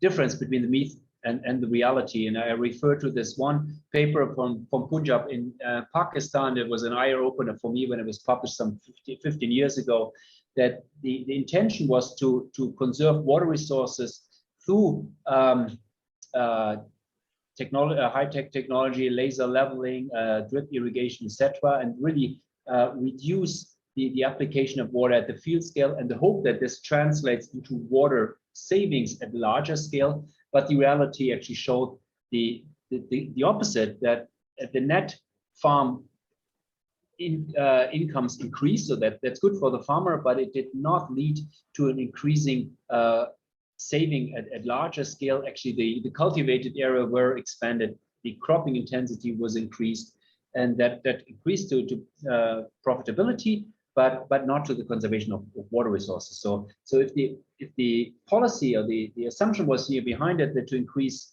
water conservation, then this rather the opposite happened. And here quite a number of papers which I mentioned here also by Chris and other colleagues demonstrated that for more than hundreds of case studies that we need to be very careful with the myth. And I leave that to Chris to explain the Jefferson paradox. But in general, an increase in or a technological advancement also in irrigation science does not necessarily lead to saving water resources. And as in this little cartoon, more water efficient cars not necessarily lead to less driving or to conserve oil and gas and leave that underground. No, it actually led to a continuous increase of resource use. And that's the same what we observe in irrigation science, and people coined that as the irrigation paradox. I skipped this in the interest of time. I want to come to another. Time is up, Dr. Stephen. Is it up? Yes. I only have 30 you minutes. You take 1 minute more. One. Then the scale dependency is very important. And if we look at the crop scale, the field scale, farm scale, irrigation system scale, or the whole basin or regional scale, we really have different disciplines at place, different processes. This is the lateral process or the vertical processes, or is it even other disciplines as well as other actors coming in at these different spaces? All of them have, these different actors have different objectives. The farmer, for instance, might want to optimize farm income. Catchment management authorities, for instance, need to look at balancing water allocations for different sectors. Country authorities, for instance, need to look at food self-sufficiency, look at macroeconomic advantages, need to look at trade objectives, etc., as well as they have different drivers and barriers. And we discuss all this in this paper about optimizing the water we eat, which we are happy to share. It's an open access paper where we discuss very carefully these different aspects. So we have also published recently a white paper on that, on water productivity, but in the interest of time, I just go to my final slide. I want to jump to my concluding remarks that no, it's not just one model fits all. Also, when we talk about scaling micro irrigation technology as water demand, it really needs an in-depth understanding of the local hydrology, of the local socioeconomic parameters to really understand which intervention is the best and how is this intervention embedded in the larger catchment scale and the whole system scale, also considering other sectors. Therefore, here the point 3 is that we believe it's very important to have a coherence of all the policies across water, energy, food, and ecosystems. If not, it can lead to really unintended consequences and even failure of interactions as well. In many countries, including India, we have seen that subsidizing inputs or energy, for instance, can really lead to overuse of water resources and very unsustainable development. So it's really about the coherence of these different policies. And my last point, it's taken up from your nice concept paper. The organizers were hoping for a roadmap for irrigation and water savings. We would be happy to contribute to that roadmap from IMI side. And 2 points I want to make. It is very knowledge intensive. There's not one model fits all, but we really need to very carefully look at the different scales, at the different sectors and actors at play, understand their behavior, understand their barrier for change to be able to really make a sustainable impact in this bigger picture. Sorry for going a little bit over time, and I'm looking forward to the discussion. Thank you very much, Dr. Stephen, for an excellent presentation. Dr. Bhagmal, is Dr. Perry's presentation ready? Yadav, can you Excuse me, I have a suggestion. Instead of playing my presentation, if the sound anyway is not very good, you will certainly find it quite repetitive of things that people have said already.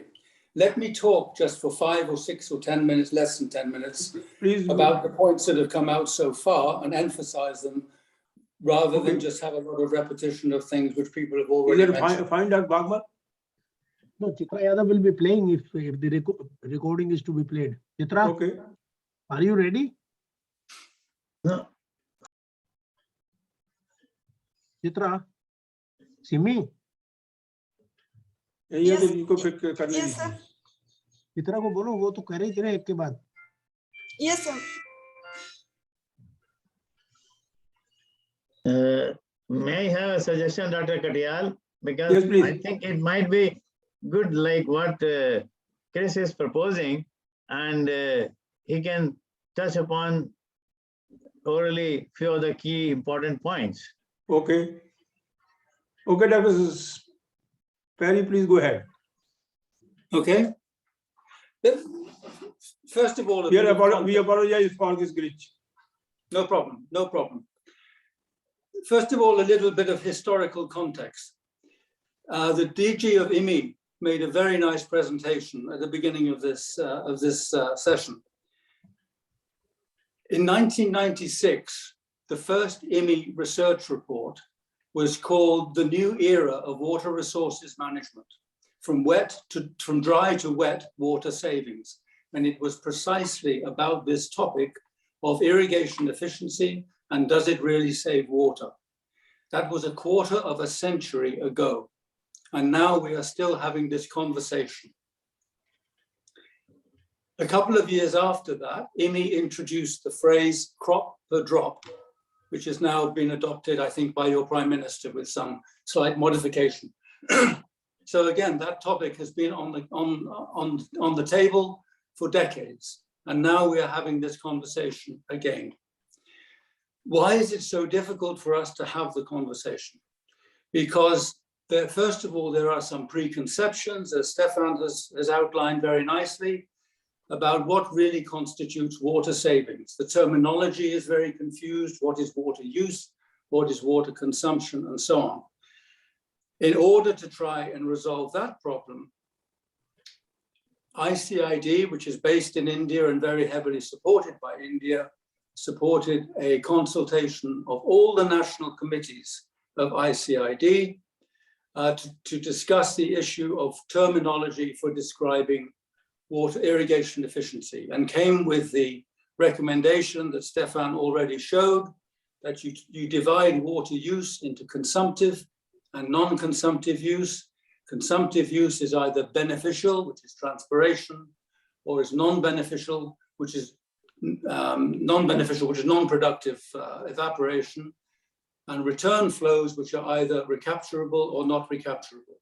Now, in the very interesting presentation that the India IARI researcher made, and speaking about how much water could really be saved with micro irrigation, that would depend very substantially on the location in which you do it. If you introduce micro irrigation in places where the recoverable fraction is very low, because either the aquifer has been pumped to destruction already, as is the case in parts of Gujarat, then return flows don't give you any benefit because they never reach the aquifer is gone. Or if the aquifer is saline and the return flows become unusable because of the salinity, then again, return flows are a loss. They are a genuine loss, and micro irrigation is an excellent opportunity in those areas to maximize the production we get with limited quantities of water.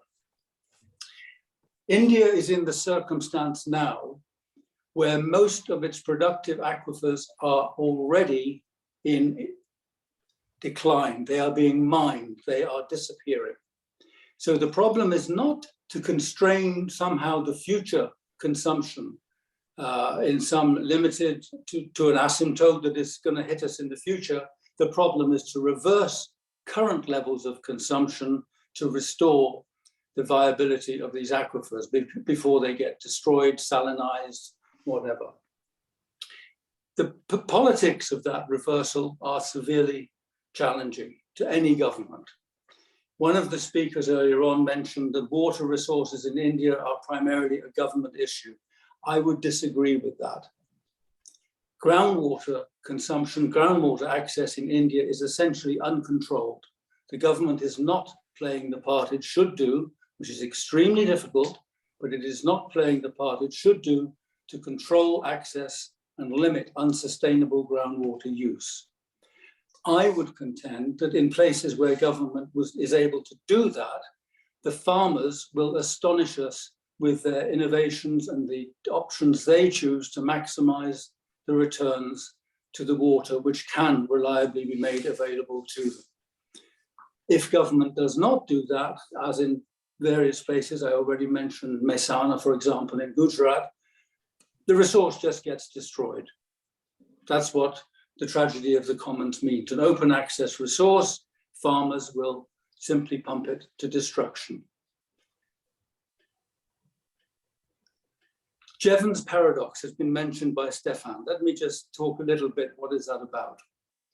In the 1800s, in the Industrial Revolution in England, there were steam engines were being developed, and the early steam engines were incredibly inefficient. You put loads and loads of coal into them, you got very little mechanical power out of them. During the course of a century or so, the efficiency of those steam engines in converting coal into mechanical power increased by a factor of about 5. Some economists expected that the demand for coal would fall because less coal was needed to produce the mechanical energy that people were using. In fact, as the efficiency of the steam engines increased by a factor of 5, the demand for coal increased by a factor of 100. Because once the input, the coal, became more productive, more economically valuable to the users, they found new and desirable ways to use the input of coal, and demand increased. That is the same problem you face when you introduce micro irrigation and you make a cubic meter of water delivered to the farm worth 50% more, 100% more, whatever. He can irrigate more area, maybe he can grow a more remunerative crop. The farmer who used to be able to afford to pump from 50 meters can suddenly afford to pump from 100 meters. So that just emphasizes the need for government to do what governments have to do with a scarce national resource, which is to take control. Our job as scientists and researchers is to present that very unfortunate set of information to government. I was also asked to speak about a new FAO publication called Real Water Savings. And let me do that very quickly. They reviewed all sorts of innovations from tillage practices, choice of crops, planting dates, as well as technologies for their potential to improve the productivity of water or to reduce water consumption, rated all of these technologies and showed which were good for reducing water applied, which were good for increasing yield, which were good for reducing water consumed, and so on, and produced a guideline plus a tool that you can use to look objectively at what the impact of an intervention will actually be. And that's the message I would end on. All of this discussion about high-tech irrigation, low-tech irrigation, flood, drip, et cetera, really comes down to the need to prepare accurate projections, accurate accounts of what we think the water balance is now, and what do we think the water balance will be after our intervention, and to be very honest about whether we are actually capturing recoverable flows to expand the irrigated area, or we're saving non-recoverable flows or non-beneficial evaporation, to expand irrigated area. Once we present those accounts, which should be neutral to the decision makers, hopefully they will see what they need to do in terms of which technology should be promoted, where they should be promoted, and whether they actually need subsidies and other support, or whether you just leave the farmer to make the best decisions he can make with a reliable and limited access to a very scarce and valuable resource. Thank you. Thank you very much, Dr. Perry. A very important point that water auditing is the basis for making decisions for which system to go on. Thanks a lot. Now I invite the last speaker, that is assessing scale-dependent water saving changes from saving changes from an economic perspective. Claudia Ringler from IFPRI, please. Yeah, thank you very much. I'm just trying to make the screen larger. Okay, I assume you can see my screen? Yes, excellent. Okay, perfect. Yeah, so anyway, this has been an extremely interesting discussion up to now, and so much has been said. I don't want to, there's not that much I can add to that, but I think I just want to make a few specific points, going a bit outside of irrigation, even so you see a beautiful irrigation picture on this cover slide. So, you know, why are we talking about irrigation and water savings? And I guess the reason is that, as you've already said, you know, most of fresh water that's being withdrawn by humans does go into that sector, and the demand is going up, as we've heard. Nutrition challenges remain, food security challenges are increasing, have increased over the last several years, and are expected to continue to grow. And with climate change and climate variability, you know, the farmers and obviously countries, they have an even larger interest to address climate variability through expanded irrigation. So we are facing a huge challenge. And as Chris and others already have said, juxtaposed with this challenge is the fact, you know, that we can't so easily grow the water resource. So we want to irrigate more, but we want to use a lot less water. And so, you know, if we just look at where the largest savings could be made, and we, you know, have to just look at where globally, which crops are we irrigating. And obviously rice, wheat are the two biggies, and I guess they're by far also the largest irrigated crops, or some of the largest irrigated crops in India, because this is a global picture, but as India accounts for a very large share of the global picture. So I think this is also not the worst reflection of India's irrigation system. For me, I think it's clear that we do need to use water more productively and more efficiently in irrigation. But I think the key question that is in the room, and I think we haven't really addressed yet, is for whom are we saving water? I have a very strong feeling, given the actors in the room, that we are saving water for irrigation. So we are saving water to irrigate more. And we don't plan to save water for urban areas or for ecosystems or for anything else. So I think, to me, it's important that we are very explicit in why we would like to save water and for whom are we saving water. And an example, I think that probably it might also be in Chris's FAO study, you know, is other countries. How have other countries been trying how to save water and for whom to save water? So this is an example from the Murray-Darling Basin in Australia that you probably are already also quite familiar with.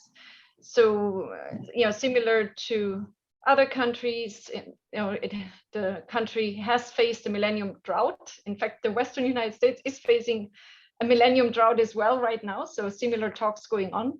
And in Australia, there has been excessive over allocation of available water resources. I think pretty much as we see in substantial parts of at least northwestern India as well.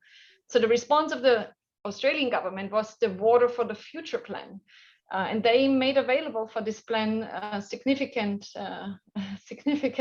volume of Australian dollars, so more than 8 billion, 8.9 billion Australian dollars to be exact, trying to do two things. So they decided to provide subsidies for water infrastructure, and they also directly just bought water rights from water users, which are mostly farmers. And probably not unsurprisingly, given what we've heard about the incentives of farmers to change water application levels and to change irrigation practices once they switch to a more efficient and for them, put a less costly irrigation mode of action.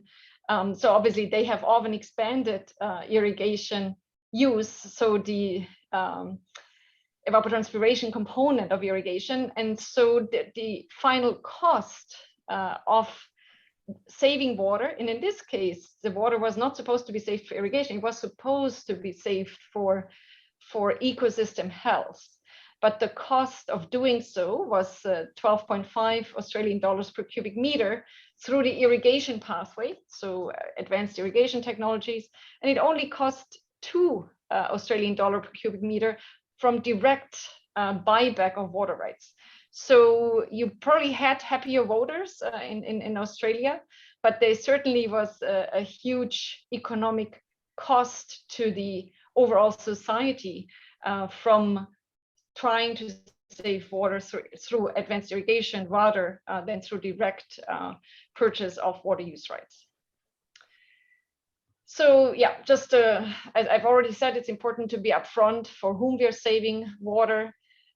We've also heard that it's important to proactively monitor evapotranspiration following any kind of introduction of technological change or other measures. And again, I think it's important to very much look outside of the irrigation sector, look outside changes in greenhouse gas emissions, energy use efficiency. And yes, DRIP can work, but it does need not only reliable water, it also needs reliable energy access. And of course, other inputs are essential for optimal yield as well. So just 3 quick suggestions on what else to do, or just some solutions if we want to save water, either directly for irrigating more or producing more food, or for other sectors. So 3 examples that I'd just like to quickly introduce. So the first one is to just continue to focus on investing in seed technologies. And obviously ICAR is one of the most advanced agricultural research systems in the world, and I think has very strong programs.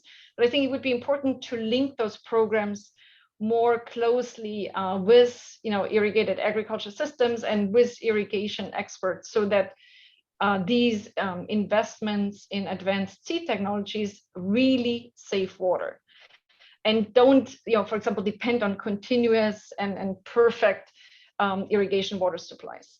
So there are still options to develop further dwarf and short duration varieties, further change the plant architecture with a higher ratio of grain to overall biomass, faster growth, drought, heat stress tolerant varieties, really can help to grow the food. Obviously the food security goal is there to grow the food and basically reduce food production losses under more extreme climate events, hopefully avoiding traumatic expansion of irrigation development. There is work on transpiration efficiency traits, there's more work on nutrient use efficiency traits, and all of that is very important, not only to reduce the overall water scarcity, but also pollution. There's new work on microbiomes, root architecture, all of that can be engineered to reduce water use by crops. Is India investing enough in these technologies that specifically address water shortages? So that's a question to me, from me to you. I can't answer that, at least not at this point. The second suggestion is to simply avoid subsidies that harm the economy, they harm food security, and they harm the environment.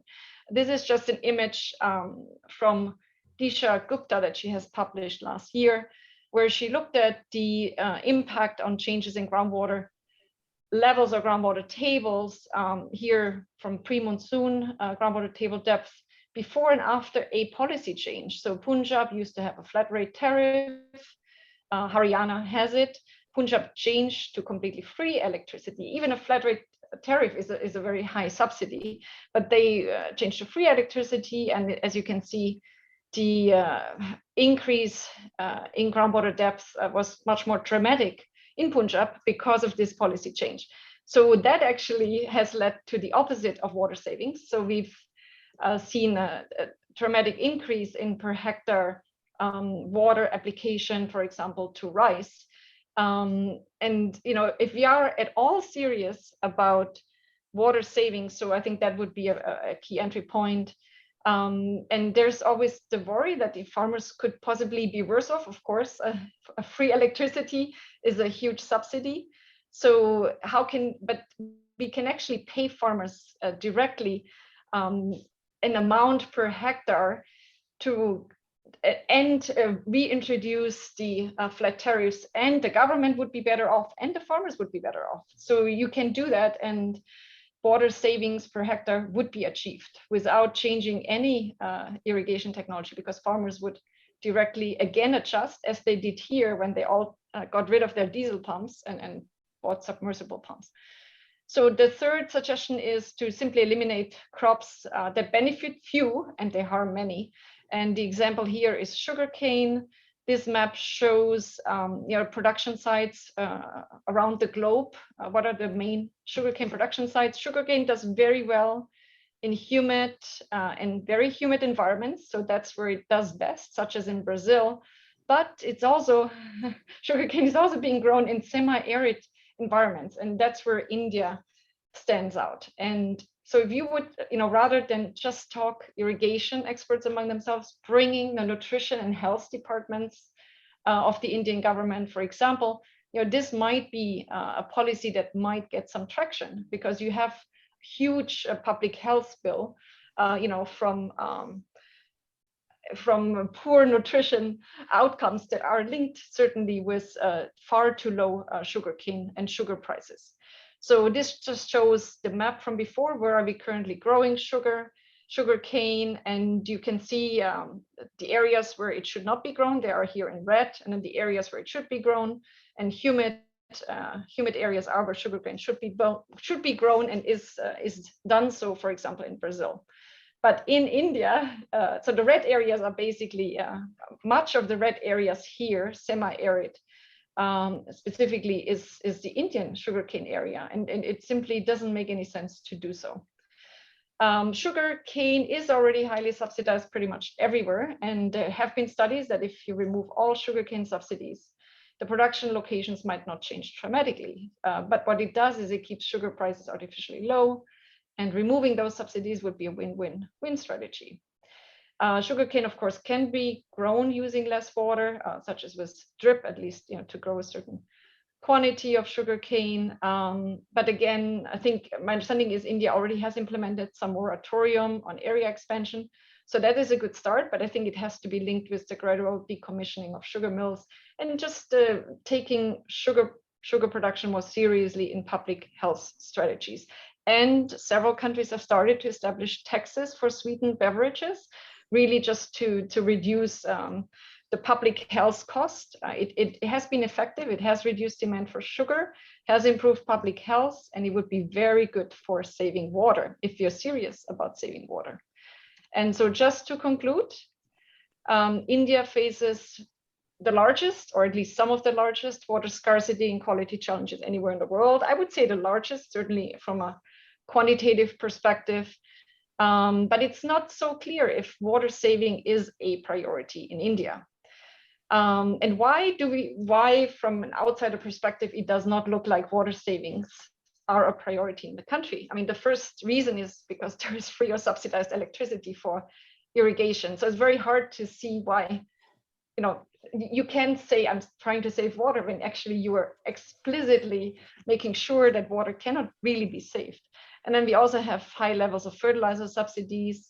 Again, it just doesn't work for clean water to provide fertilizer subsidies. Another one is, why are we exporting so much rice? Why are we exporting so much sugar in India? Is that really, could the economy not survive without that? If water saving is the priority in the country, those would have to be two policies that really would need to be also revised or at least reconsidered. So I suggest to clarify water savings for whom and what. Is water savings really a priority? And if it is, then a whole set of much broader policy options has to be considered, because otherwise there's absolutely no way to achieve this goal. If you just look at this Punjab situation, they did much better in terms of water use per hectare before electricity was 100% subsidized. So yeah, it's just, we can't go in the opposite direction. We can retain farmer welfare at the current level, through direct payment, and both the economy in the farmers and water, quality and quantity would be better off.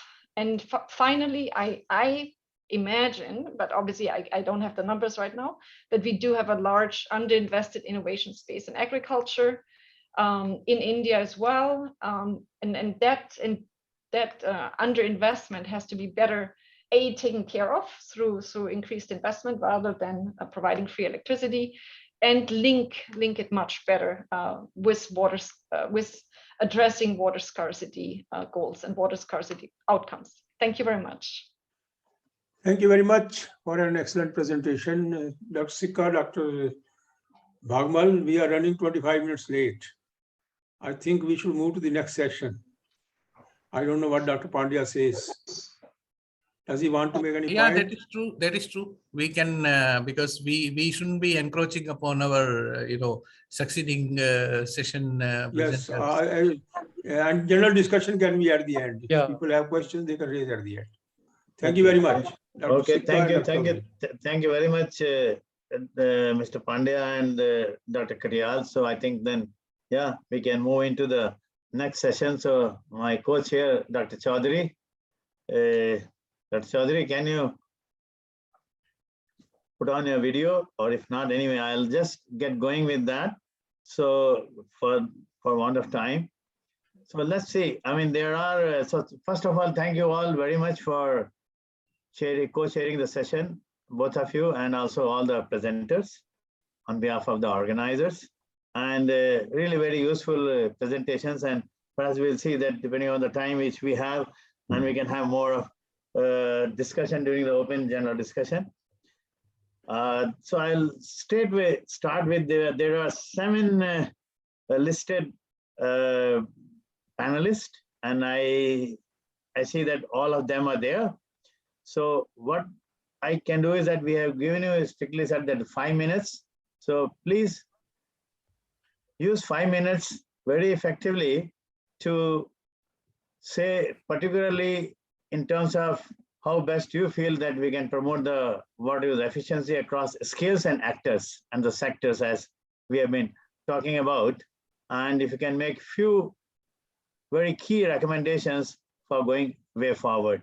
So, and we have discussed that already, as you have seen, that there is no denying that, yes, we do need water saving, but of course, it may be context and the situation or the scale specific. So how do we really move forward? And we also know that it is really gets more complex by scale and the sectors and the actors, users and the users. So I think with these few words, I first invite, go as per the list, Dr. Tushar Shah, who is a research fellow with IMI. So Tushar, over to you for your, thank you. Let's pick your wisdom. Let's pick your wisdom. Thank you, Alok. Can you hear me? Sure, yeah. Yes, we can. Yeah. Right. I think this has been a wonderful discussion on a subject that has been on the table for a much longer time than it needed to. I think that there are 2 related questions. Number one, does micro irrigation save water, or does it offer real water savings instead of paper water savings, as Dr. Perry clarified very eloquently? And the second question, which I think we haven't really attended to sufficiently, is that should the answer to that question be relevant to the policy on promoting micro irrigation in our country? I think the first question arises because of two concepts that have been introduced in the discourse on water resource management. One is, of course, the INI paradigm, that a lot of what we consider to be water use efficiency was actually not real efficiency. It was, as long as the water that you have lost through canals, as long as you can recover, someone else recovers it. At the basin scale, there really is no loss. The counter to this was presented by late John Briscoe, who in one conference is mentioned that just because you can recover a resource doesn't really mean that the best way of using it is first to waste it at will, and then spend a lot of money and time and energy in recovering that resource.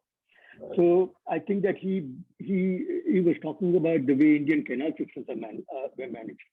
And he was saying that one important cost of poor management of canal systems was the amount of energy that India was spending on recovering the water that had sipped, unnecessarily sipped through losses. So I think that is something that we need to pay some attention to. In Gujarati, there is a proverb: "Ghee dhali to khichdi ma." If you spilled ghee, as long as it falls in your khichdi, there is no waste. But I think we need to kind of take this very seriously. That is the ghee that you didn't want to eat. If that goes into your khichdi, there is some element of waste in it. And if you can save it, you must kind of try and save that water. I think the Japanese idea of saving resources, of saving waste, is pertinent here. That you must use the minimum that is needed to produce an item, rather than to use a lot more and then recover the resource that is wasted. So I think that is one aspect of the debate. The second idea was Devon's paradox, and which basically showed that if you raise the productivity of a resource, then that itself is likely to be the driver of increase in demand for that. So here the question is the one that Claudia raised: that are we talking about water saving in absolute terms in a country like India, where the main question is food security and poverty reduction? If you want to save water, I think most policymakers want that saved water to be actually used for improving more livelihoods, to increase food production, and so on and so forth. So I think if a policymaker was offered a choice that you save water just to stay in reservoirs, versus you save water so that 20% more poor farmers can turn to irrigation, I think most of them would probably prefer the second one. Also, I think we need to bring into this discussion the real reasons why farmers prefer micro irrigation. I think it's only in India that the discourse, the relationship between water scarcity and micro irrigation is kind of taken as automatic. There are countries like Mauritius, which is by no stretch of imagination water scarce, but almost 80% of its farming is under drip irrigation. And that is because I think farmers reach out for micro irrigation because it offers them better crop, better output, better productivity, and so on and so forth. I think farmers in sugarcane growers in India are taking to micro irrigation in a big way. Not so much because they're concerned about saving water, either at local level or at the basin level. But simply because it offers them sugar, it helps them to produce sugar of higher sucrose yield, and they get more money out of that. So I think the reasons why governments promote micro irrigation and farmers take to micro irrigation have very little to do with either paper water savings or real water savings. There are other goals of policy, like promoting livelihood, poverty reduction, food security, crop diversification, high value farming is a very important driver of a reason for promoting micro irrigation, because we know that shift from field crops to high value crops is often associated with micro irrigation. You are running out now of time. Okay, so I stop at that. No, you can take 1 minute. Yeah, so labor saving, fertigation, improved use of fertilizer, managing salinity soil, saving energy. All of these are very, very valid reasons for promoting micro irrigation. In IMI, once I was told that when I argued that micro irrigation should be promoted simply because it saves energy. Somebody said, you are in IMI, International Water Management Institute, and you shouldn't worry about energy saving. I think that's a ridiculous idea. We should, even if the IMI is a water resource management institution, it should take a more totalistic view of the costs and benefits of a particular strategy. So I think in Gujarat, for example, it's not surprising that the first agency which started subsidizing micro irrigation had nothing to do with water. It was GUVNL, Gujarat Electricity Board, which started subsidizing farmers to adopt drip irrigation because they found that if farmers take to drip irrigation, then there's going to be massive savings in subsidized energy supply. So I think that we need to take a much broader view of issues involved in promoting micro irrigation.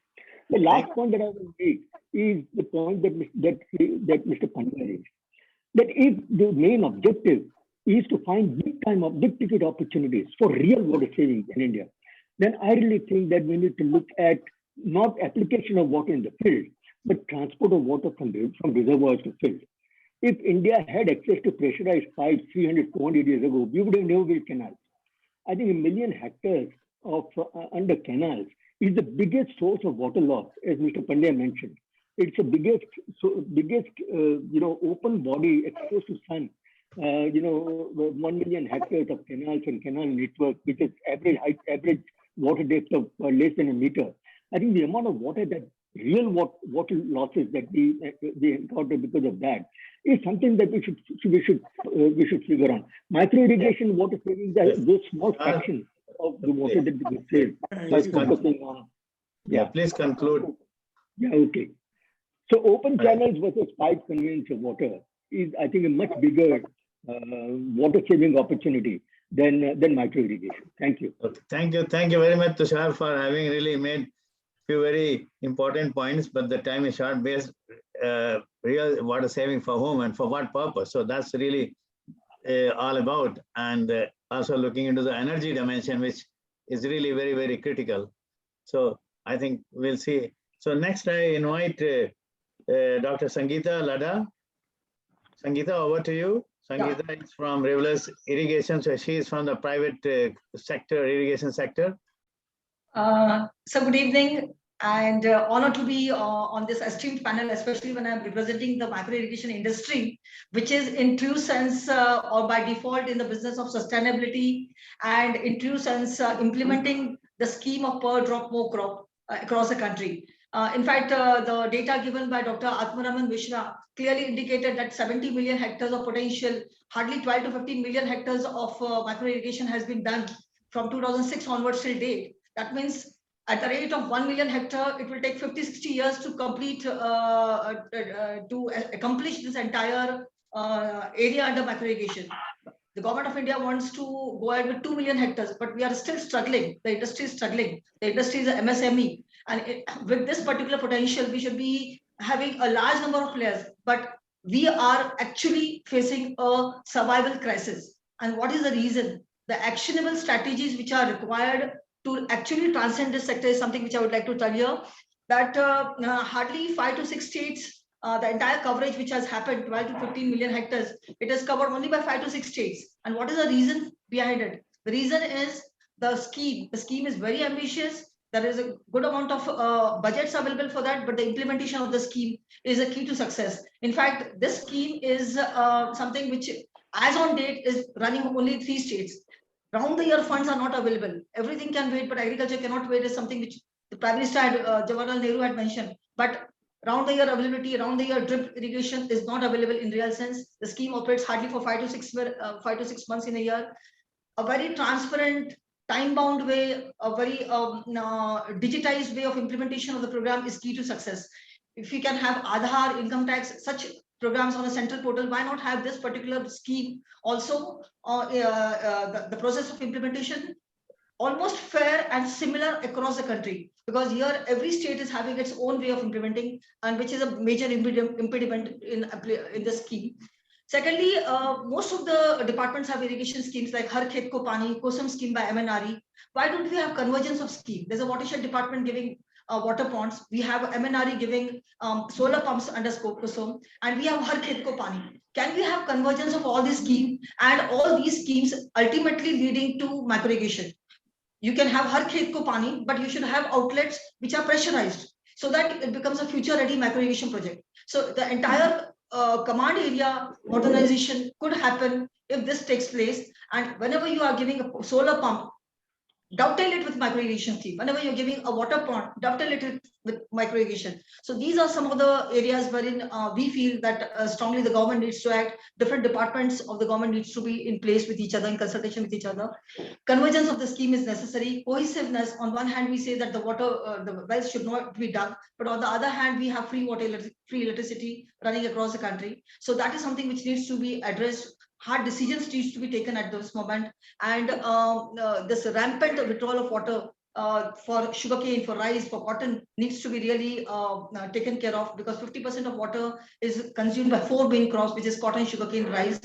And institutional measures, a notification to the sugar factories to bring in at least 10% of the catchment area of whatever sugarcane they are sourcing from the growers under micro irrigation, because that is a water guzzler crop. We keep on talking in various forums, but now it's time that we bound them by notifications. At the same time, one of our yes sir, one second sir. Smart farming technologies, because remote sensing based water management is also very important. You can actually do irrigation scheduling using remote sensing technology. So dovetailing of micro irrigation with smart farming, digital farming technologies. And how can we have a mission on using grey water for greening the deserts, wastelands, arid lands? This is something which I strongly propose.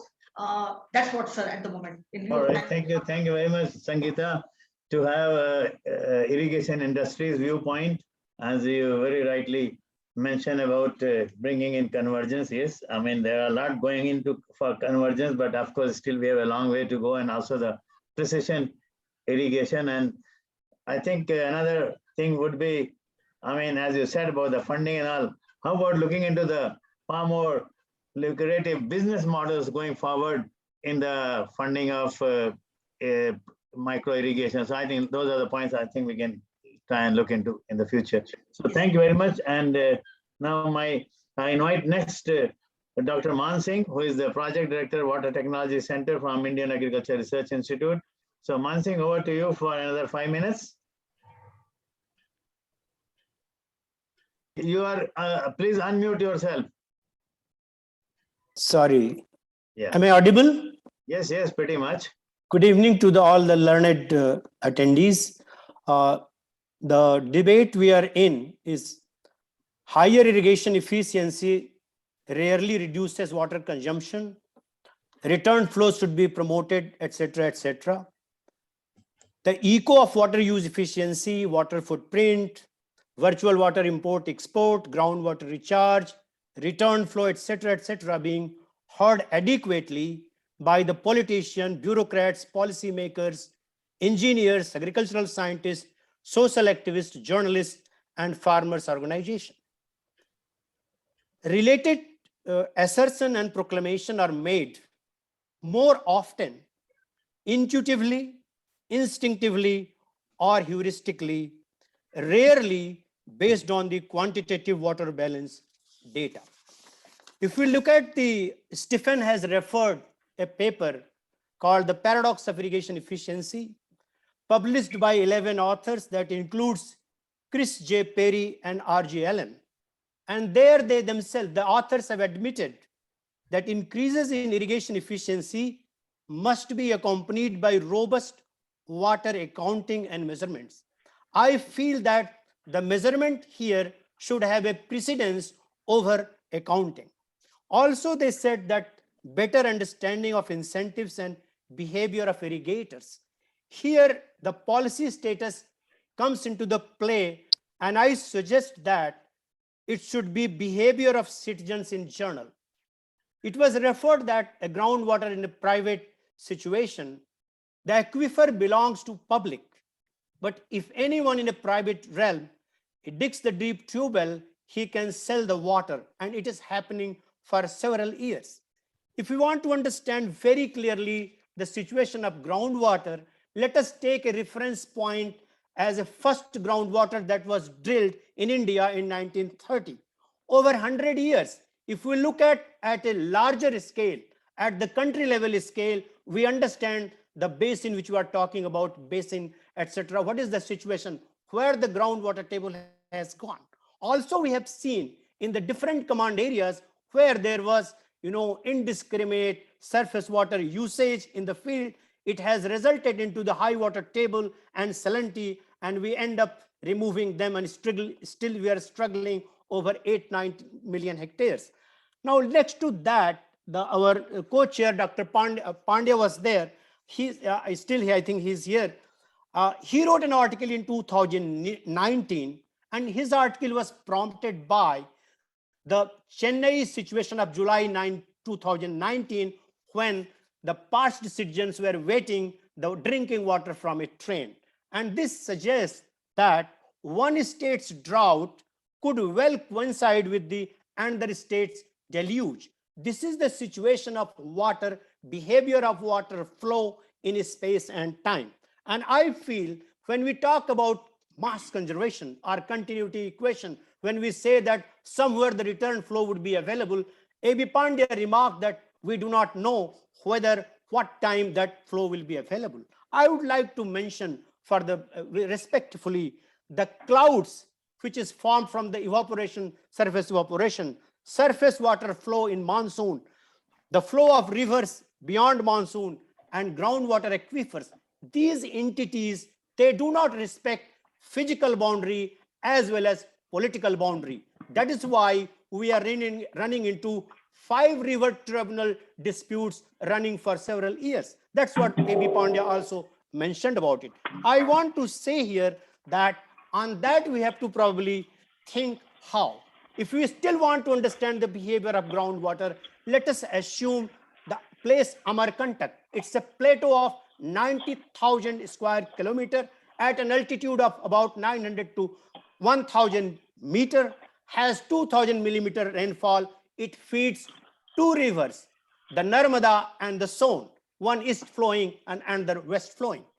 But assuming that we shift the Delhi population to the Amarkantak, in few years, these rivers may dry out. That's my contention here, that if we have to think about it, we have to probably look at in a holistic way.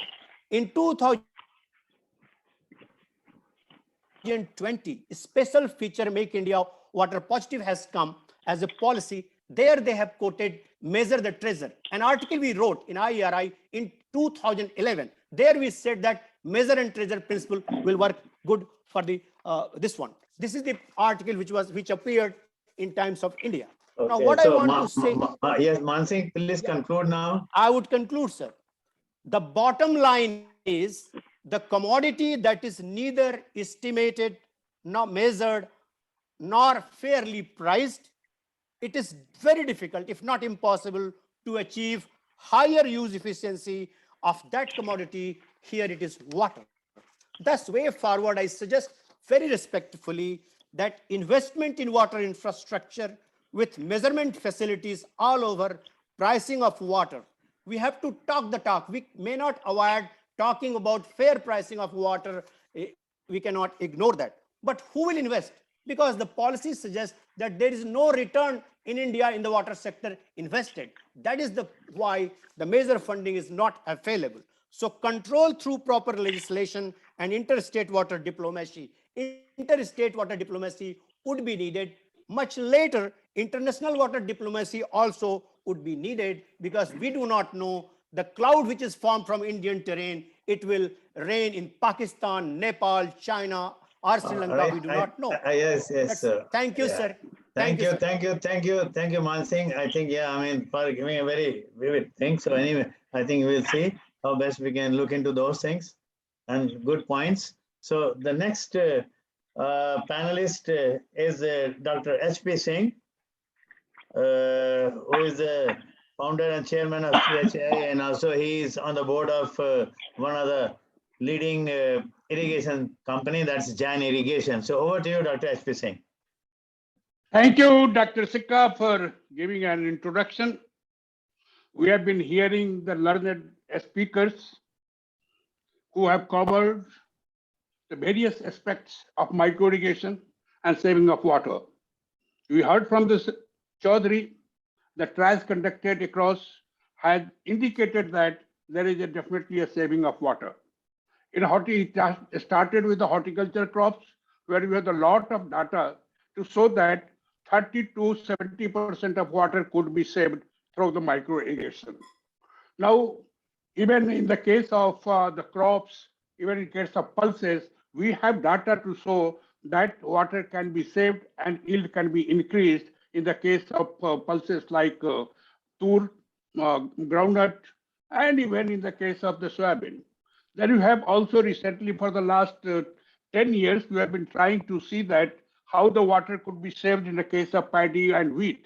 And there also we find that water could be saved up to 30%, and even the yield could be increased up to 20%, which was not noted in the trials conducted by the Institute of the Chaudhary. But we have the trial conducted for the paddy across the country, and we have observed that Garma, that your summer rice or what we say Bodo rice, they get the productivity level of 10 to 12 tons per hectare through this micro irrigation system.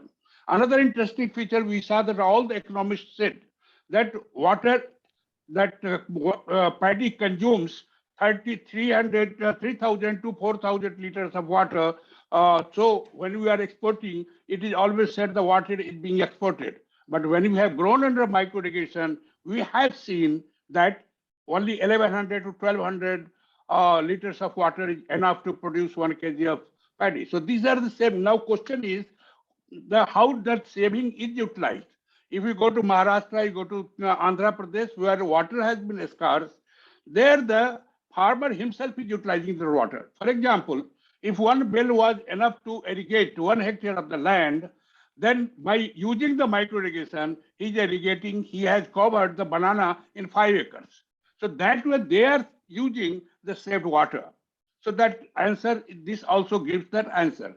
Now coming to this few perspective, it was said we have not brought the policy changes. In matter of fact, Government of India has been for the change in the policies of the water management.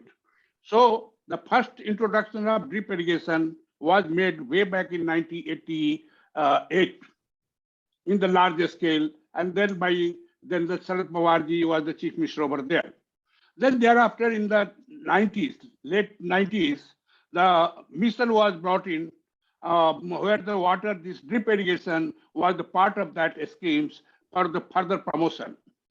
Subsequently, in the way back in the 2002, the Government of India constituted a committee to go into the details. That was a task force on micro irrigation, which brought the report, and it was submitted to then the Prime Minister Bihari. That meeting was chaired by not less than the Chief Minister then, the Chandrababu Naidu, and where that event, the Swaminathan Foundation was member, NABARD was member, and states were member. They definitely brought at that time that 69 million hectares is potential for micro irrigation. Of course, we heard from the Chaudhary, he said that about 72 million hectares. Yes, when you consider the paddy, you may cross even the 100 million hectare, which is potential for micro irrigation. So we have to think in those terms. And that is the reason, even most of the speeches of the Honorable Prime Minister, when we see the micro irrigation is mentioned, and that clearly shows how the importance has been given to this. So from there, we move to, from schemes on the micro irrigation, we move to the further for bringing the mission mode approach. Mission mode approach was made by the Government of India for across the country, and then it has been merged. That mission of the micro irrigation has been merged to the Prime Minister Krishi Sinchai Yojana, where the per crop per drop is being talked, and so on and so on. So this has been a focus on 1 minute more, 1 minute more. So now what is needed? Everybody knows micro irrigation good, so we require the policy. Now somebody said that water should be charged, but as long as we are concerned, the water is not a tradable commodity announced. So once you want to bring the private sector, then you have to have the policy of the water is tradable. Second thing is the policy is not favorable for the micro irrigation. So I say the micro irrigation should be declared as the priority infrastructure, which will give to access to the fund and finance both to the industry and the farmers. If this policy, two policies are implemented, definitely we are going to make the micro irrigation a success story in our country. Of course, 13 million hectares we have already covered, but it is very slow. We must have to cover at least 10 million hectares every year. And for that, the government has to support by through the financial availability. Thank you very much. I'm sure that some of the policy will be taken care of. Thank you very much, Dr. S.P. Singh, for suggesting the policy interventions and walking us through the entire, very briefly, the historical background of the thinking about this micro irrigation. So I think I move next to Dr. Praveen Rao, who is the Vice Chancellor of Agriculture University in Telangana. And my dear friend, Dr. Rao, over to you for 5 minutes. Thank you, Sika. Thank you, Sevatikol. I'll try to only raise those points which have been not covered. Okay, so first point what I want to put before the August gathering is, if you look at since 1960s and India 1980s, we could cover in the world only 18 million hectares of drip, and in India around 6.7 or 6.9 million hectares of. So after so many decades, say we could cover only such a small area. So this is a fundamental issue. Actually, we have to understand why the drip irrigation was not able to reach to our expectations. This needs to be probed and this needs to be understood. For example, there can be several reasons, which could be financial, which could be implementation problems, which could be soil types, which could be farmers' aspirations have not been met. So this is one thing which I want to put before. Why I am saying this is, I still believe that being a farmer, that there is a gap between policy and the practice, because farmer asks for what we call, to increase his, reduce his production costs, increase yields, address labor issues, reduce his, increase the income levels, and so on and so forth. So I think that entire discussion that was going on is majorly focused on water saving, and what Tushar Shah was saying is very appropriate. So this technology should not be looked only from the point of view of water saving. This should be looked in a different perspective. That is one.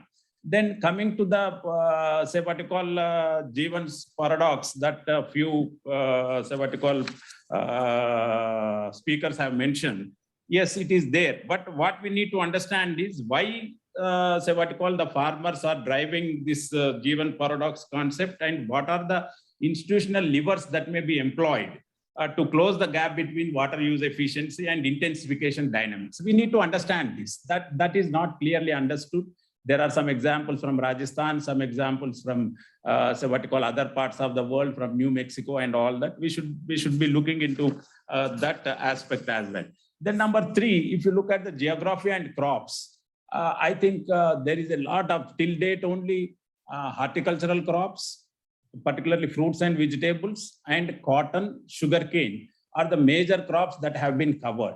So drip irrigation has been positioned in a wrong platform, on a wrong platform. You are only focused on a few crops. So it should be looked from a different perspective altogether. Why I am saying that is, if you look at the drip irrigation, what Tushar Shah was mentioning, so it not only enhances the water availability for increasing the number of crops, increasing higher incomes, adoption of less intensive water crops, increases cropped area, increases yields, increases land productivity, reduces vulnerability. I can go on naming it, fumigation, fertigation. These are all the things which are attached to the micro irrigation or so-called drip irrigation. So it has to be looked from a different perspective. That is one thing which I want to mention. And another important aspect is, today in many places we have 3 or 4 success stories where value chain and development programs can be combined with micro irrigation, and we can leverage a lot of benefit. For example, if you can look at cotton, if you can look at high-tech vegetables, if you can look at livelihoods of small farmers, some of the NGOs are doing wonderful work, and I think we should look at that as well.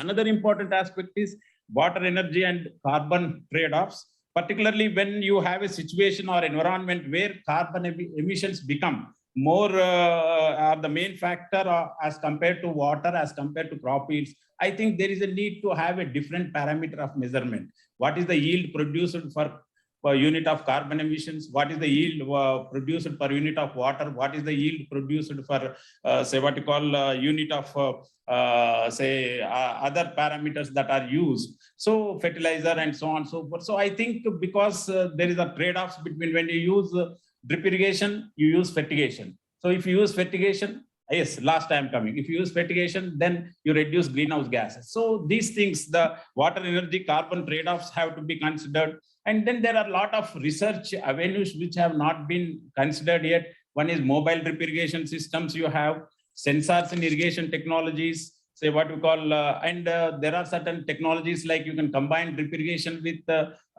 say what you call regulated deficient irrigation in orchards. Then smart for emerging technologies like IoT, remote sensing. So there are many aspects. I think we have to look at the micro irrigation from this point of view. Unless we look at only focusing it as a water saving technology, since it has come from Israel, so we have focused it on water saving. It should not be looked at that way. So it has to be looked at the entire economics of agriculture, entire practices of agriculture. That is what I meant to say. Thank you, Praveen. So I think for really making a point, putting it very well, that thinking not just on water saving, but far beyond that. And of course, that also makes a great sense. So thank you very much. And I think now I move to my dear friend, Dinesh. Dinesh? Yeah, thank you so much. Thank you so much, Dr. Sikka. The question that I'm trying to address in my short intervention is where and when do efficient irrigation technologies save water? For that, we first need to understand the determinants of field water balance. The water applied to the field is a sum of crop consumptive use and soil moisture change and the groundwater recharge. This aspect has been covered by some speakers, but consumptive use of water itself is a complex factor. As Chris pointed out, there are three components. That one is a crop ET, other is a non-beneficial evaporation from the soil plus depletion of soil, residual soil moisture, etc., and transpiration from weeds. And the third one, the non-recoverable deep percolation, which is crucial for arid regions with the deep water table conditions. Now, the last two components, it's extremely difficult to estimate or quantify. This is a real issue. A whole range of environmental factors influence the last two variables I mentioned. And that said, it is important to make the distinction between efficient irrigation and water saving irrigation. What is that? Efficient irrigation can increase transpiration, where evaporation was insignificant earlier, it leads to greater evapotranspiration. If non-recoverable deep percolation was also insignificant, it will lead to increased consumptive use. Now, most efficient irrigation like drip plus mulching converts the evaporation component of ET into transpiration. It increases the yield, but also reduces the consumptive use. Now, third one, water saving irrigation like deficit irrigation can reduce the evapotranspiration and therefore consumptive use of water for some crops, but can improve the water productivity substantially depending on which range the irrigation you are in, though with the low yields and low returns. Now, when does the real water saving at the field level through efficient irrigation occurs? This is the most crucial issue. There are 5 factors that determine the real water saving through use of micro irrigation technologies per unit of land crop. Number 1, crop type. Increases spacing between plants increases the scope for reducing the non-beneficial evaporation. For field crops, it's just out of question. Type of micro irrigation technology, whether it is a drip, you're talking about drips or sprinklers or drip plus mulching, etc. The chances are high when you're talking about drip plus mulching. Soil type, light textured soil increases the non-recoverable deep percolation in arid areas. Climate, aridity increases non-beneficial evaporation and also non-recoverable deep percolation. The increase in depth of water table, groundwater table, increases the extent of non-recoverable DP, deep percolation, which Chris mentioned about. But when do farmers try to save water through efficient irrigation technology? This is the second biggest question. When they can reduce the cost of cultivation, they will do it. Or when they can expand the area under cropping using the saved water, or are able to transfer that water for other users, like maybe industry, they can sell it to the cities. Now, if you look at regions like Punjab and Haryana, the scope for expanding the area does not exist because almost every square inch of land is under cultivation and also irrigation. If they do it for reducing the cost, then the real water saving can occur under the physical conditions which I have mentioned earlier. If they expand the area, then there will be no real water saving even under the conditions mentioned earlier.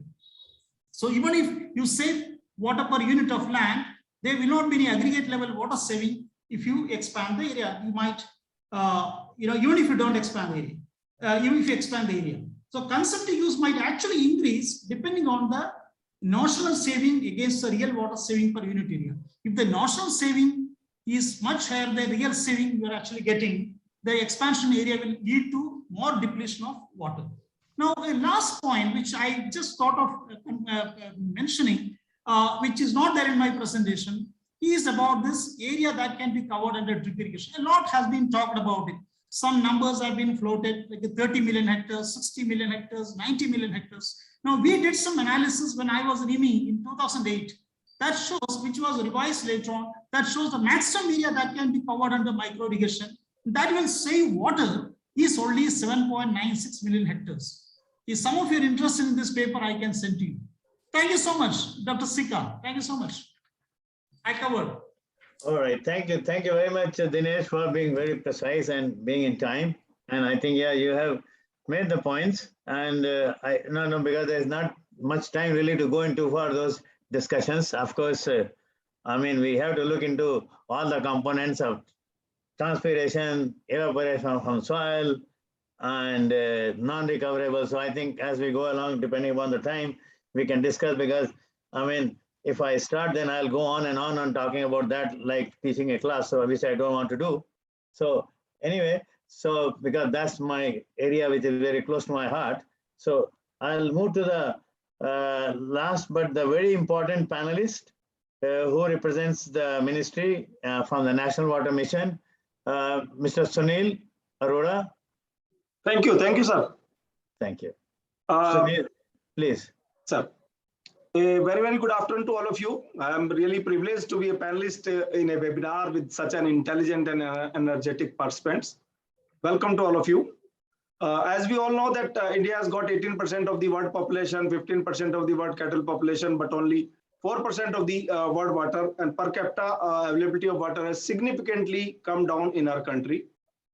To overcome the gap between demands and the supply, the need of the hour is water conservation and the more efficient and effective use of water resources. In general, the term efficiency is used to quantify the relative output obtainable from a given input. Water use efficiency is the ratio between effective water use and the actual water withdrawal. Even a small percentage saving of the water in agriculture uses will have a significant impact of water availability for drinking and domestic purpose. And this will lead to a challenging situation of how to grow more agri-produce with less water on a sustainable basis. Now, what are the government initiatives in these directions? Now, we all know that National Water Mission was set up in 2011 under the National Action Plan on Climate Change, and it works on 5 goals. And one of the goals is to improve the water use efficiency by at least 20% in all sectors. As part of this strategy, National Water Mission awarded 26 baseline studies for evaluating water use efficiency in irrigation project from various water and land management institutes covering 60 states. Now, these studies are at various levels of progress. A summary of suggestions suggested in the draft report are that reduce conveyance losses by lining channel or preferably by using closed conduit. Then reduce direct evaporation during irrigation by avoiding midday sprinkling. Reduce runoff and percolation losses due to over-irrigation. Reduce evaporation from bare soil by mulching and by keeping the inter-row strips dry. Reduce transpiration by weeds. Use optimal timing for planting and harvesting. Use optimal tillage that avoid excessive cultivation. Use appropriate insect, parasite, and disease control. Practice soil conservation for long-term sustainability. And there are a lot of other recommendations made by them in the draft final report. Final report is yet to be submitted. Then working on this goal of increase in water use efficiency, recent past we have organized a workshop on Sahi Fasal. Actually, these first workshops were organized to nudge farmers to grow crops which are not only less water intensive, but also used very efficiently. These are economically remunerative and healthy and nutritious, suited to the agroclimate hydro characteristic of the area. Now, creating awareness among farmers on appropriate crops, micro irrigation, soil moisture conservation, weaning them away from the water intensive crops, and create appropriate storage facilities for these crops are the key elements for these key elements of Sahi Fasal. And the motto of Sahi Fasal is Nahi hai jal to nahi fasal, kam jal le wo sahi fasal. In this direction, in water use efficiency, CW also concluded water use efficiency studies, 35 number, and CWC and CGWB issued guidelines for computing the water use efficiency. And Government of India launched AIBP during 1996-97, which got amalgamated under Pradhan Mantri Krishi Sinchai Yojana, which mainly aims at har khet ko pani and per drop more crop. Department of Agriculture is also creating awareness about micro irrigation by wide publicity through press, print, leaflet, booklets, workshops, and through farm affair through Kendriya Krishi Vigyan Kendras. Similarly, these our Ministry of Agriculture are giving advisory to the farmers for adoption of modern agronomic practice like raised bed sowing, alternate furrow irrigation, sprinkler irrigation, drip irrigation, then mulching, direct seeded rice through seed drills and drum seeders, system of rice intensification, alternate wetting and drying method, laser land leveling, and adoption of variety which requires less water. Beside these, diversifying crops pattern from water intensive crops to pulses, oil seeds, maize, and other methods of improving water use efficiency such as micro irrigation, mulching, and growing drought tolerant crops, which are basically appropriate to the region's climate. Now, enhanced water use efficiency through persistent and concerted efforts of individual groups, association, and the government will go a long way in effectively coping up with the challenges posed by the climate change and ever increasing population on available water resources, and will result in optimum and efficient utilization of precious water, thereby adding to the enhanced productivity, prosperity, and the sustainability. Okay. So with this, I close here myself. Before closing, I want to say that Mata hai bhumi, Pita hai pani, yahi keh rahi hai Gurbani. Thank you very much. Yeah, wonderfully said, and wonderfully close your narrative and your views. So yeah, I think you have given a good, very brief but very comprehensive description of very many positive water management technologies which are there based on the studies which National Water Mission has done. So yeah, so that's really wonderful, and definitely we'll get back with you when we move forward. So I think with this we come to the end of this panel discussion, but we'll have another 10 to 15 minutes for the general discussion, because I know that there are still, we started off with we were having 83 participants, and right now, even till this time, we have got 56 participants. So there is a lot of interest being generated. And so I know that we must give time to those who are in the audience. So I think please raise your hand, those who want to say, but in the meantime, because I see that in the chat, there are some questions. So maybe I'll ask D.K. Singh, Professor D.K. Singh, who is a professor at Indian Agriculture Research Institute teaching water technology. So Dr. D.K. Singh, you have put quite a few suggestions or the questions. Would you like to say a few words? So it's just suggestion only. There is no question as such, except that I would like to say that initially the opening remarks were mentioned that whether the drip irrigation will enhance groundwater recharge or not. So that is for sure that drip irrigation is never meant for groundwater recharge. It's the canal irrigation which is for groundwater recharge. And if you look at the canal irrigation at the head and side, by and large, all the canals which have adequate or surplus supply, majority of the land is waterlogged, which is in vicinity to the canal. So saying that the drip irrigation, whether there is recharge or not, no recharge from the drip irrigation, but yes, drip irrigation has to be promoted, particularly in the groundwater irrigated area, because I see that possibility of groundwater recharge in groundwater irrigated area is very, very less, even from the rainfall itself.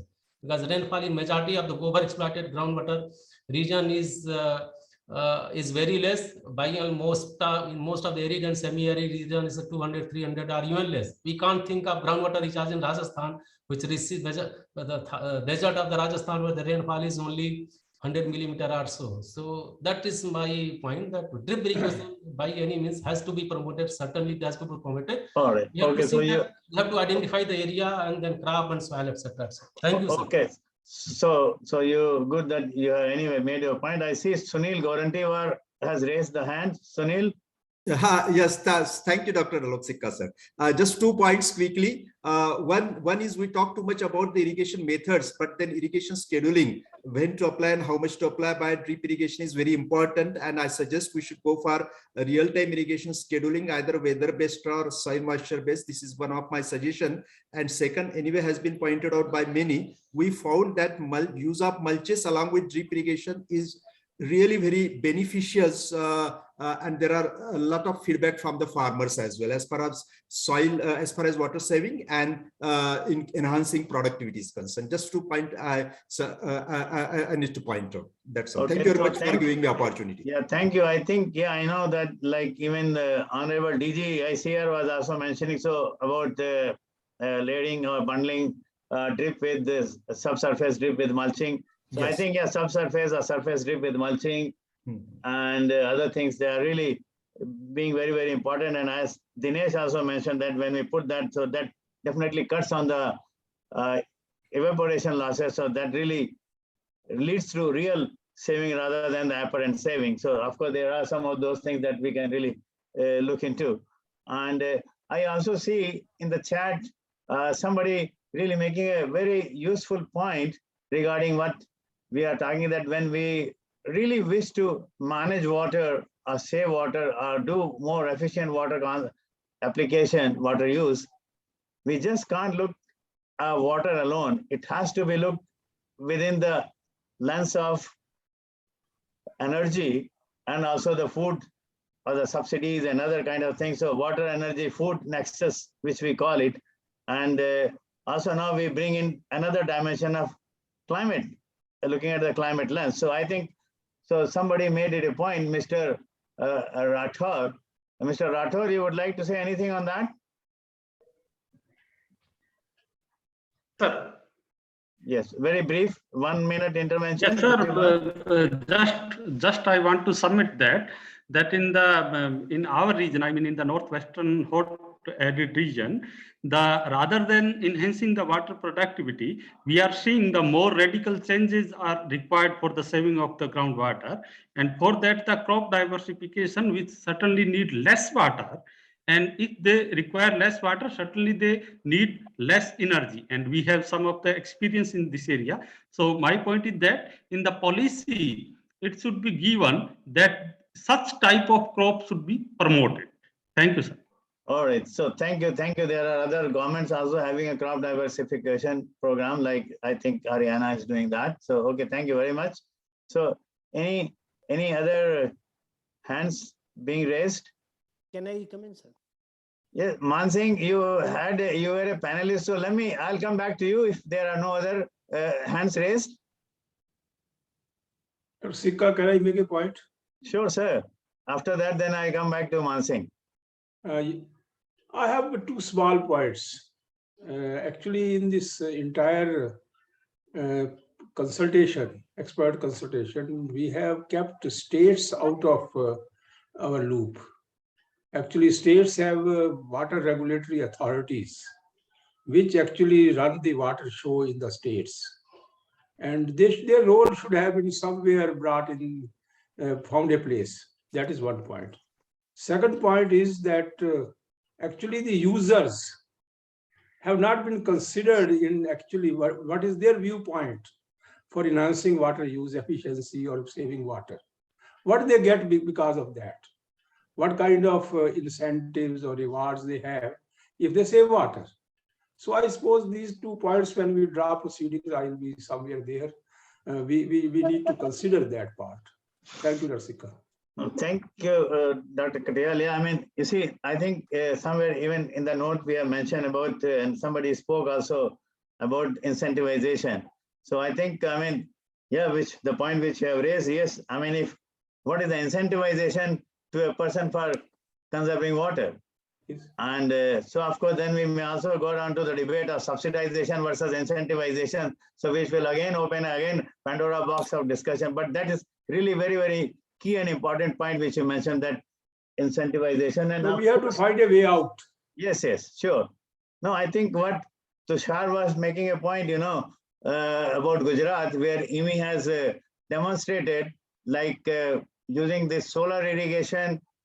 I mean, there are chances that there are discussions that groundwater use may go more. So where we have done it, incentivizing them for saving energy. When you incentivize them for saving energy, you are automatically saving groundwater. Yes, so that's another way. So those are the kind of examples we have to really get into. So one thing, Sikka ji, one point I want to add to your comment. See, because in India, if you look at the energy, what we use, either it is thermal energy, which is about 60%, and hydroelectrical energy, which is about 23 or 25%. So most of the energy we use from there. So when we look at this drip irrigation, what we call drip, water, food, and carbon emissions, if you want to study this nexus at the field level, system level, combining these things and looking at the entire big picture at the basin level has to be taken up. That is my submission for you. Yes, you are very right. And I think Stefan and Claudia both are there. So I do not know, Stefan, Claudia, would you like to say anything that how we can take this very good suggestion and which we have been also thinking in our nexus game?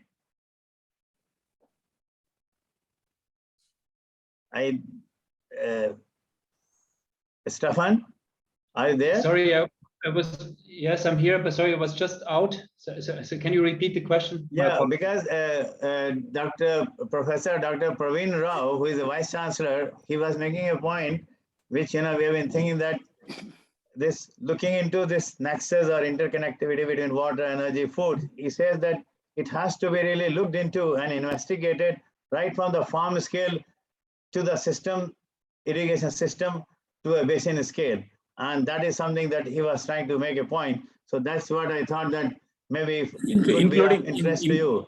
Including carbon emissions as well. Yeah, of course, including carbon emission, because that is another very key dimension, because with the energy, we are also looking into the carbon emission, the GHG emission. Yeah. So this is what, so I thought that if you have anything to say from the point of view of your upcoming initiative on water, energy, food, biodiversity nexus in India. Thank you. No, I can only applaud to the intervention, and I fully agree. We have just started a new program called Nexus Gains, where we are looking at how to realize the multiple benefits across water, food, energy, ecosystems nexus. And there we look exactly at these points that were just mentioned. And the thing is to better understand these systems interdependencies by getting a bit out of the water box, but also looking at the other key systems, which is energy, food, and ecosystems. And try to improve the understanding the different systems, but also then in a more integrated way manage them, in more inclusive and a more integrated management approach to actually develop more climate resilient, to develop more robust systems for food production, but looking at the whole system performance. Therefore, we want to work in major transboundary river basins, including the Ganges.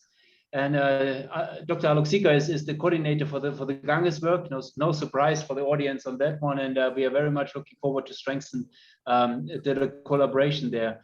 And we will explicitly look at interventions at irrigation efficiency interventions, but also at change in forest cover, and not only analyze that for water use, but also like greenhouse gases, as a Vice Chancellor has just mentioned it, and as well as a number of other indicators to have a more comprehensive assessments of such interventions. So we're looking forward to collaborate with a number of colleagues on the call.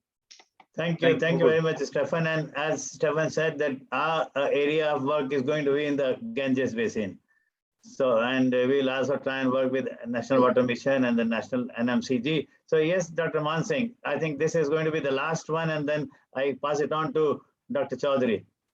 Thank you, sir. Regarding the question raised by Dr. Katyal about the states, I made a reference that when your co-chair, Dr. Pandya, wrote an article, and the message of that article is individual states need to assume the responsibility for managing water resources in their territories. But contradiction comes in 2020, another article where there is existing draft bills of union government. Number 1, National Water Framework Bill.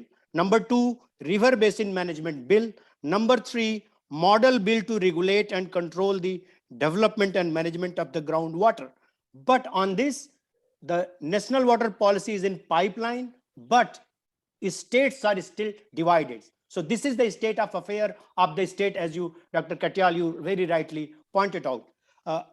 When I was raising my hand, the other point which I wanted to say that regardless to the irrigation method, the irrigation science tells that we have to apply water within the root zone and bringing it to at field capacity. That is the fundamental. But in the irrigation, there is no mention that there is the objective of adding percolation, unavoidable losses. It is very clear. But if you want to change the narrative, there has to be something else. For example, if we consider the actual ET of rice crop, it ranges from 550 to 650 millimeter, depending on season area wise. But to get this net value in the root zone, we have to percolate 600, 700, 800 extra millimeter of water. That is the state of affair in the rice situation. So we have to be, very careful about how we cannot have the luxury of percolating extra water, because we are in any way running shortage of water for other farmers who are not having irrigation. Thank you, sir. Thank you very much for the time. All right, so thank you very much. And I see still a lot of people have put the things on the chat, so I think we will try and go through all the chats, and we'll try and use them to compile our this thing because of the paucity of time. Now I pass it on to Dr. Chaudhary and through Dr. Paroda for the concluding session, please. Yeah, thank you. Thank you very much, Dr. Sikkaji. And Dr. Paroda Sahab? Paroda Sahab is there, but first I will speak and then let him join. Dr. Bhagmal, Dr. Paroda is here. Yeah, he's there. Okay. So thank you very much. I will also not take much time because a lot of deliberations have taken place and a lot of points have been raised. We have taken note of everything, and we have full recording available with us. And very, very important points which came for discussion that all are worth taking note of. But really speaking, a country like India with such a huge diversity, we need to highlight only the practically important points. There could be many, many points, but theoretical happenings, theoretical developments are in one side.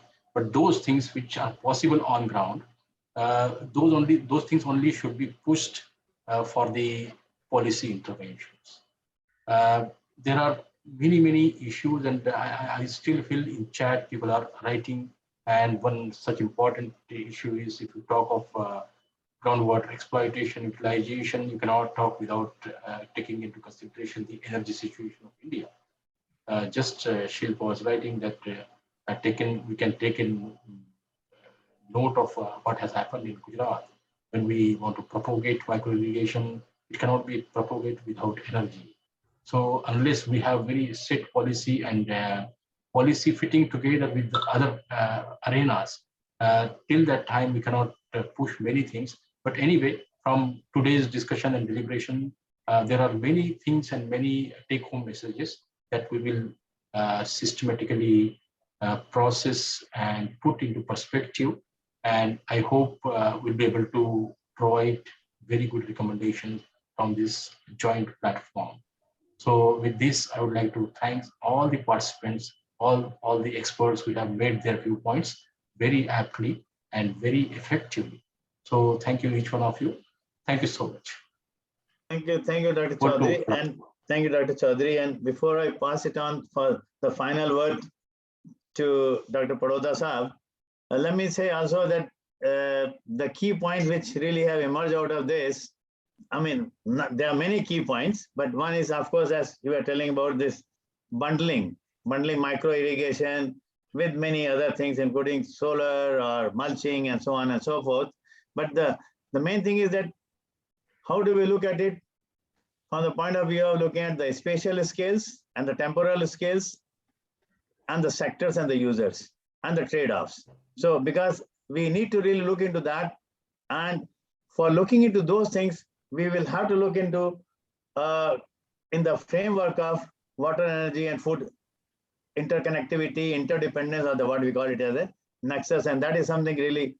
The second point, which again emanates from here, is a policy coherence, bringing in the policy coherence, because if we are going on giving free electricity, then definitely we cannot expect them to be incentivizing them to save water. So this is a hard bullet to bite, but that is something that really, unless we try and look into the policy coherence, perhaps things are not going to go as perhaps we would wish it to be going. And of course, we have to be another thing very important which was coming forward, and I was very happy looking into the water accounting and the water budgeting, because that is really the crux of everything. And that is the starting point and the ultimate thing. So let us try and focus more on various water accounting at various, of course, water accounting, when we look at, might be a different kind of a procedural thing when we go from farm scale to the basin scale. So those are the kind of things. I think I'll leave it at these 3 points, and then we'll see that how best we can really look into this thing. And the final point which was made, which really was there, water saving for whom and for what? I mean, is it? So that is really to be seen, and that also will talk about the scales at which we are looking into. So I think I'll stop over here and pass it on to and request Dr. Paroda for his final word of wisdom. Doctor, over to you, Dr. Paroda, sir. Well, thank you, Dr. Sikka and Dr. Chaudhary. Are you able to hear me? Yes, sir. Okay. Well, I think we had a very intensive and comprehensive dialogue, having most, eminent experts in this area. And the objective of this particular consultation was to see whether we can scale efficient irrigation technologies for water saving across scales and sectors. Obviously, it appears that most of the discussion centered around micro irrigation. That shows that this is a technology or innovation that has to be further scaled, both in terms of any research input that is needed, and also in terms of scale for its adoption in different agroecologies. It can't be, as was also said, a uniform recommendation for all areas. But one thing is very clear, which has emerged, is that there need not be a misconception that water saving through micro irrigation is also going to help for aquifer recharge. I think that point is more confusing and is counterproductive. I think, sir, there are other ways of recharge. Sir, I think your micro irrigation should be for whom? Sir, your connection seems to be weak. Your connection seems to be weak, and it will be good if you can put off your video. Otherwise, your connection is getting weak. Let me try that. Okay, are you able to hear me now? Yeah, now it's better. Yeah. Okay. No doubt I am at a remote area, so there could be problem of internet connectivity. So the issue is that we have to really think in the holistic manner, and it was also said that micro irrigation should be considered not as an individual approach, but has to be taken into the context of where and for whom? Obviously, where there is water shortage, to improve efficiency, and for whom? Obviously for the farmers and smallholder farmers. There are no confusions about it. Now, obviously, how can you bring in more efficiency through micro irrigation, and which crops are more suited? So you have to take a holistic view in terms of different agro-eco systems. And for that, it also came out very clearly that we need to also see as to what is the pace of its scaling so far. It appears that over the last more than 25 years, we have though made some achievement, and government came up with policies to support micro irrigation to a considerable extent. The coverage is not all that high. How much can we cover? What is the target?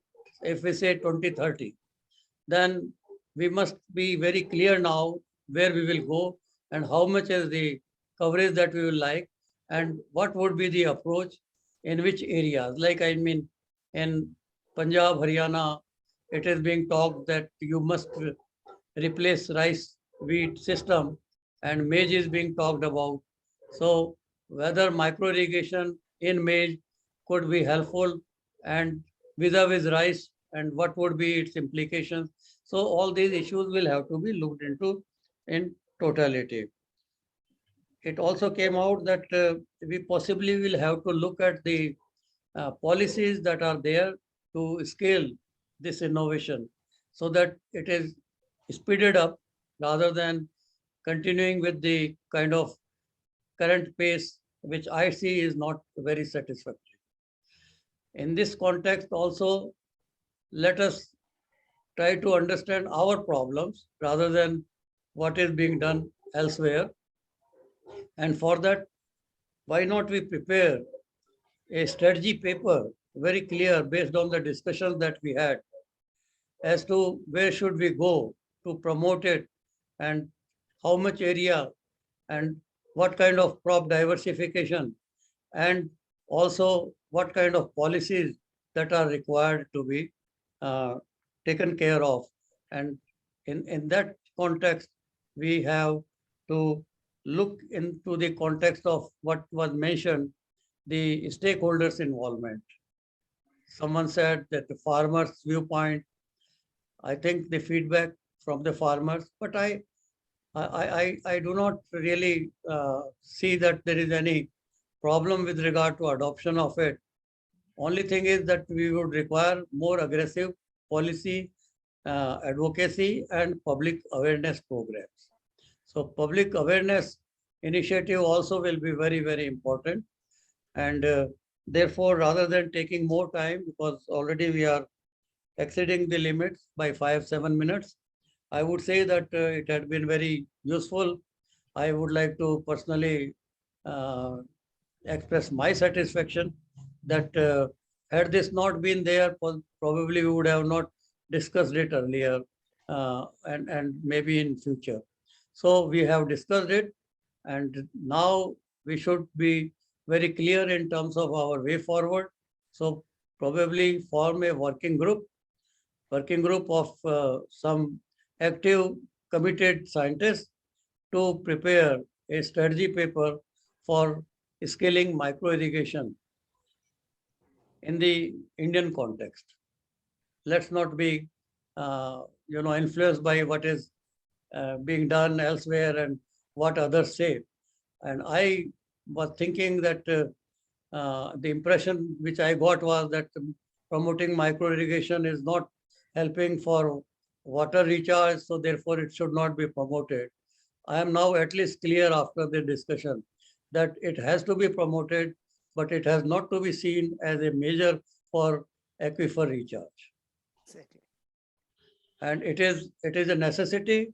It is a necessity because I see, and the example I can quote to conclude, that while I was advisor to the government of Rajasthan and also member of the Rajasthan Planning Board, the Chief Minister asked me what to do. Can we save water and get rid of this rice and cotton from Indira Gandhi Canal area.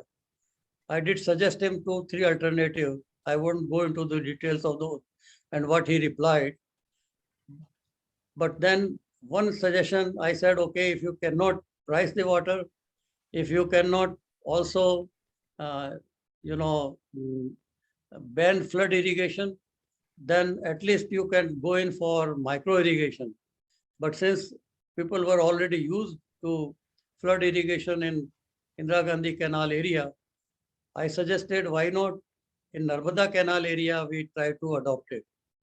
And he immediately decided, and I think that is the only example in the whole country where Narmada Canal area only micro irrigation is allowed and no flood irrigation is allowed. With the result, 50% more area has been covered. And the benefit is to the farmers. And at that time, Chief Minister then told me that, Daksa, we have another problem. Now there is flooding at the tail end. I said, you never planned it for micro irrigation in terms of catchment. You had planned your canals in the context of only the concept of flood irrigation. So he had to then again increase the area. And so, I mean, we will have to be very location specific to our conditions. And sometimes people say you cannot use it in canal irrigated areas, micro irrigation. I think that also is a wrong conception. It can be used, you have technologies for that, but then you need to again provide support and you have to go in a big way to scale these innovations. So policy is important. You have to catalyze the policymakers, and we have to also convince the farmers through proper public awareness so that they adopt it on a faster scale. And it is not the only micro irrigation. The other approaches also have to be holistic, like conservation agriculture. Somebody said also mulching, and so you have to make it an integrated approach. So that part also possibly will come by the group of these experts if they sit together. But we will bring out the proceedings of this as early as possible with very clear recommendations as to what is good for our situation and what else we should do. So I would like to end here. Thank you very much. Thank you, Terry. Thank you very much, sir. So I think I see that Dr. Bhagmal has to propose a vote of thanks. So just a very short vote of thanks. Bhagmal ji. Thank you, sir. Let it not be very short. Otherwise, people will feel a smart vote of thanks. One and all. It will be. Just 1 minute. Well, we have come to the end of the this important expert consultation, and it's now pleasant duty to propose vote of thanks.